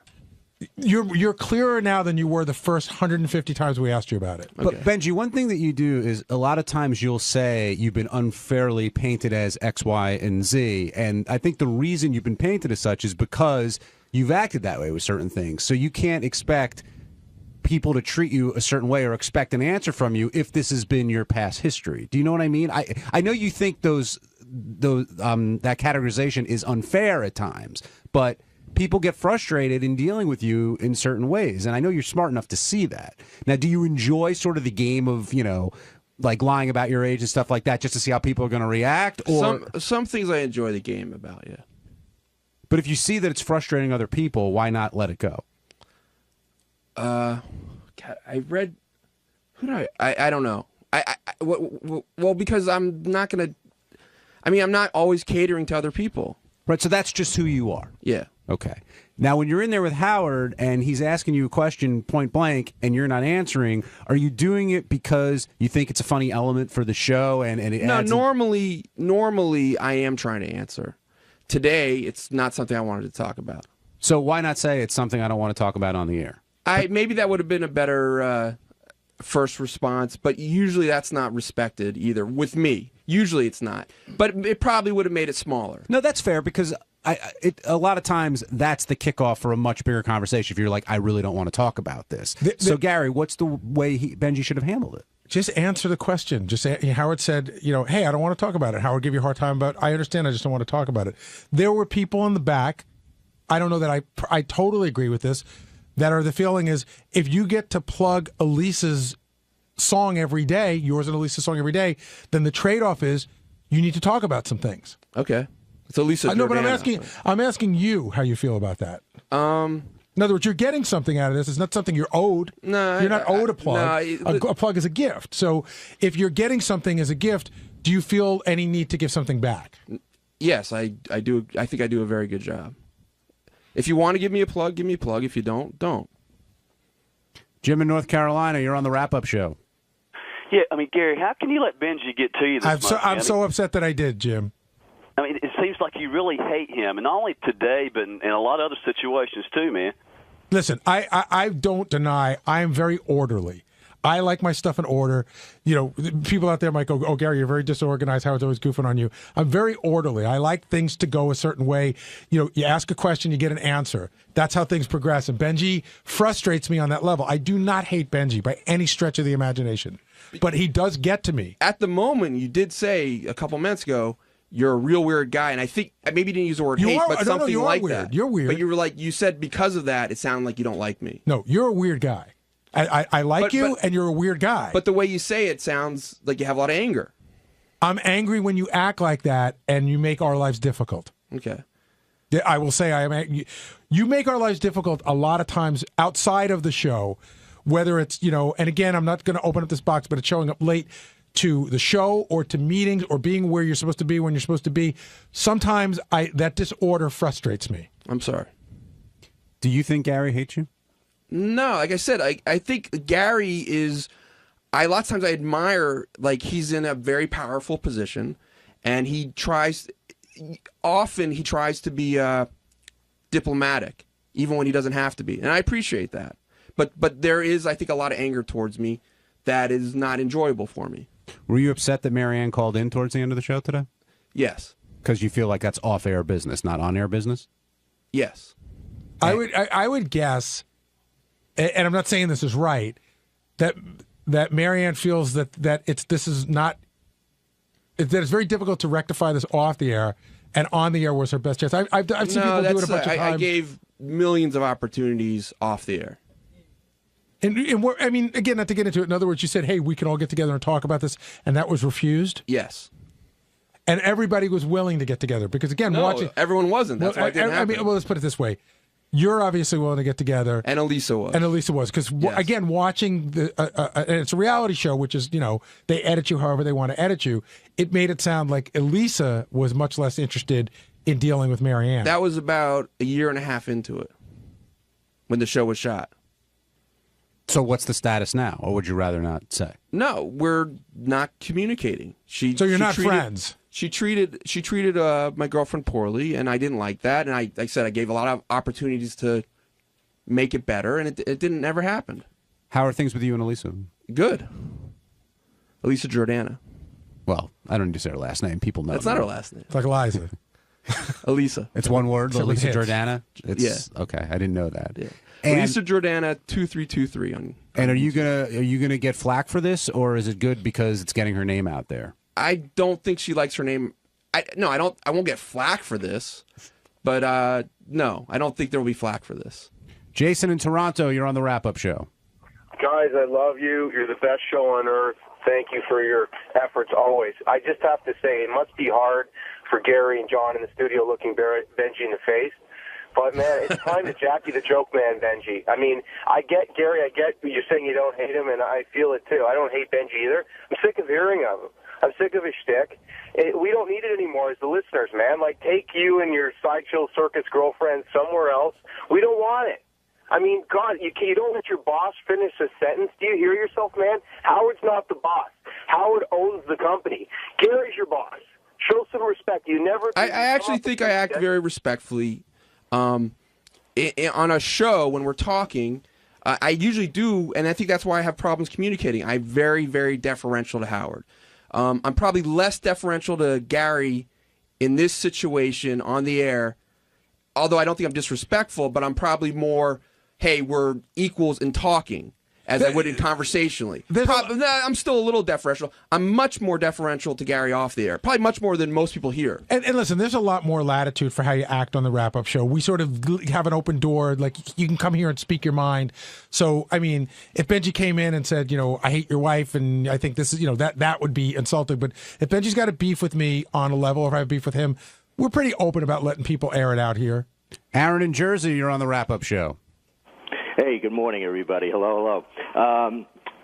I'm just curious to know why, after all these years. Benji, do you know what the whole show is based on? The whole Howard Stern show, it's based on truth. The whole show has been predicated on truth for 1,000,000 years, and yet, you think you're the second coming of Andy Kaufman. I don't understand why you can't even just open your ears and listen to the show and say, hey, maybe I should answer a question. Well, like I said, I try to answer when I'm given an opportunity. Okay, how old are you, or are you this age? That's a simple question. Why? Why? Because I said I could go into it if you give me an hour. But like, if I said to you right now, will you wait? What's your first name again? Aaron. Aaron, can you give your phone number on the air? That's a whole lot different than my age, man. Not to me. That's how long my age is. All right, so Benji, here's a question I have. So the age thing, I'll never know whether that's shtick or not. I'll let you have that one. I'll never know whether that's shtick or not. But the name we're not supposed to say, like that's shtick or not shtick. It's hard to tell. All right. I mean, it's like Can I just ask you, John and Gary, this question regarding Benji, because you've known him longer than I have. But do you feel that Benji was more open and truthful about his life on the air before he got into a relationship? No, he was. No, he's pretty much consistent. the same. He's pretty consistent. I thought maybe sometimes you hook up with a chick and they put the kibosh on I don't think she said to him, "Don't talk about anything." I think it's just his thing. He wasn't talking about his age long before he met her, and he's been. How long have you and Elisa Jordana been together? 2 years. It's coming on 2 years. Right. Yeah. So Benji was difficult to communicate with long before he met her. Yeah, I don't think he's changed that way. And look, I appreciate how he's answering questions today, honestly. He's being very direct and very clear. I mean, Gary had to lay into him a little bit. I'm so angry at myself for getting angry. It just it kills me that I got that. Are you going to argue with yourself now? It just bums me out to get that angry. I don't want to do that. I hate it. Rick in Pittsburgh, you're on the wrap-up show. Hey, John, it's great to talk to you. And if I can say one thing to Benji, and I've reamed him out before, I would say this. Benji, future employers are listening. This show will not last forever, and you need to reinvent yourself because what worked this last 15 years isn't working anymore. It really is getting tired. Well, thanks for letting me have my statement. You know what? I get a lot of really good reviews from my bosses. All right, Rick, thanks for the advice there. Let's talk about Howard Stern. Oh, okay. I remember writing a review. I made a face. I was like, did I write a review and no one told me?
Niro screen tested for the part of Sonny. I've seen it. Yeah, I saw it too. And the thing is that so James Caan brought like a humor to it. They said De Niro was just too scary. He's not funny. He wasn't funny. Yeah, Mahoney. Hey, Howard. A good interview with Joseph Gordon-Levitt. But for God's sakes, if I had a dime for every time one of your guests needed a bottle of water right before they start talking or in the middle of the interview. Well, it's the morning. They're dry. You get it. That movie's got to get it together. Well, I gave him a bottle of water. What's the big deal? I know. They always have to ask. Well, how am I supposed to... All right. Thank you, Mahoney. I don't know what's wrong with that. James Caan is one of my favorite actors in one of the greatest movies of all time. The greatest movie of all time, The Godfather. But also, Misery. Yeah, he did a great job in it. Hell yeah. Let me see you. Let me see how you're looking. I thought it was 85 degrees. Are you freezing? You think it's too cold? Because I'm always cold. No, I just flew in from California, where normal people live. What's the temp in California these days? Let me see. About 95. Do you want a water? Or are you okay? I'd like, not okay. Would you like a water? Water would be fine. Some guy complained that when guests come in, they always have to ask for water. Here's a water. Oh, no. You see, now you try to put the crap on me already. I'm not in here 5 minutes. Look at you, man. When's the last time I saw you? Many years ago. Yeah. You know, I was just talking to Robin about the movie Misery, which is probably I think, one of your greatest performances. But I didn't know that a lot of people turned that movie down because they felt it was Kathy Bates's movie and all the leading men. Where'd you hear that? I'll Nothing, not even remotely true. All right, listen to I'd this. shoot every one of your resources immediately. Okay, you ready? Here, listen to this.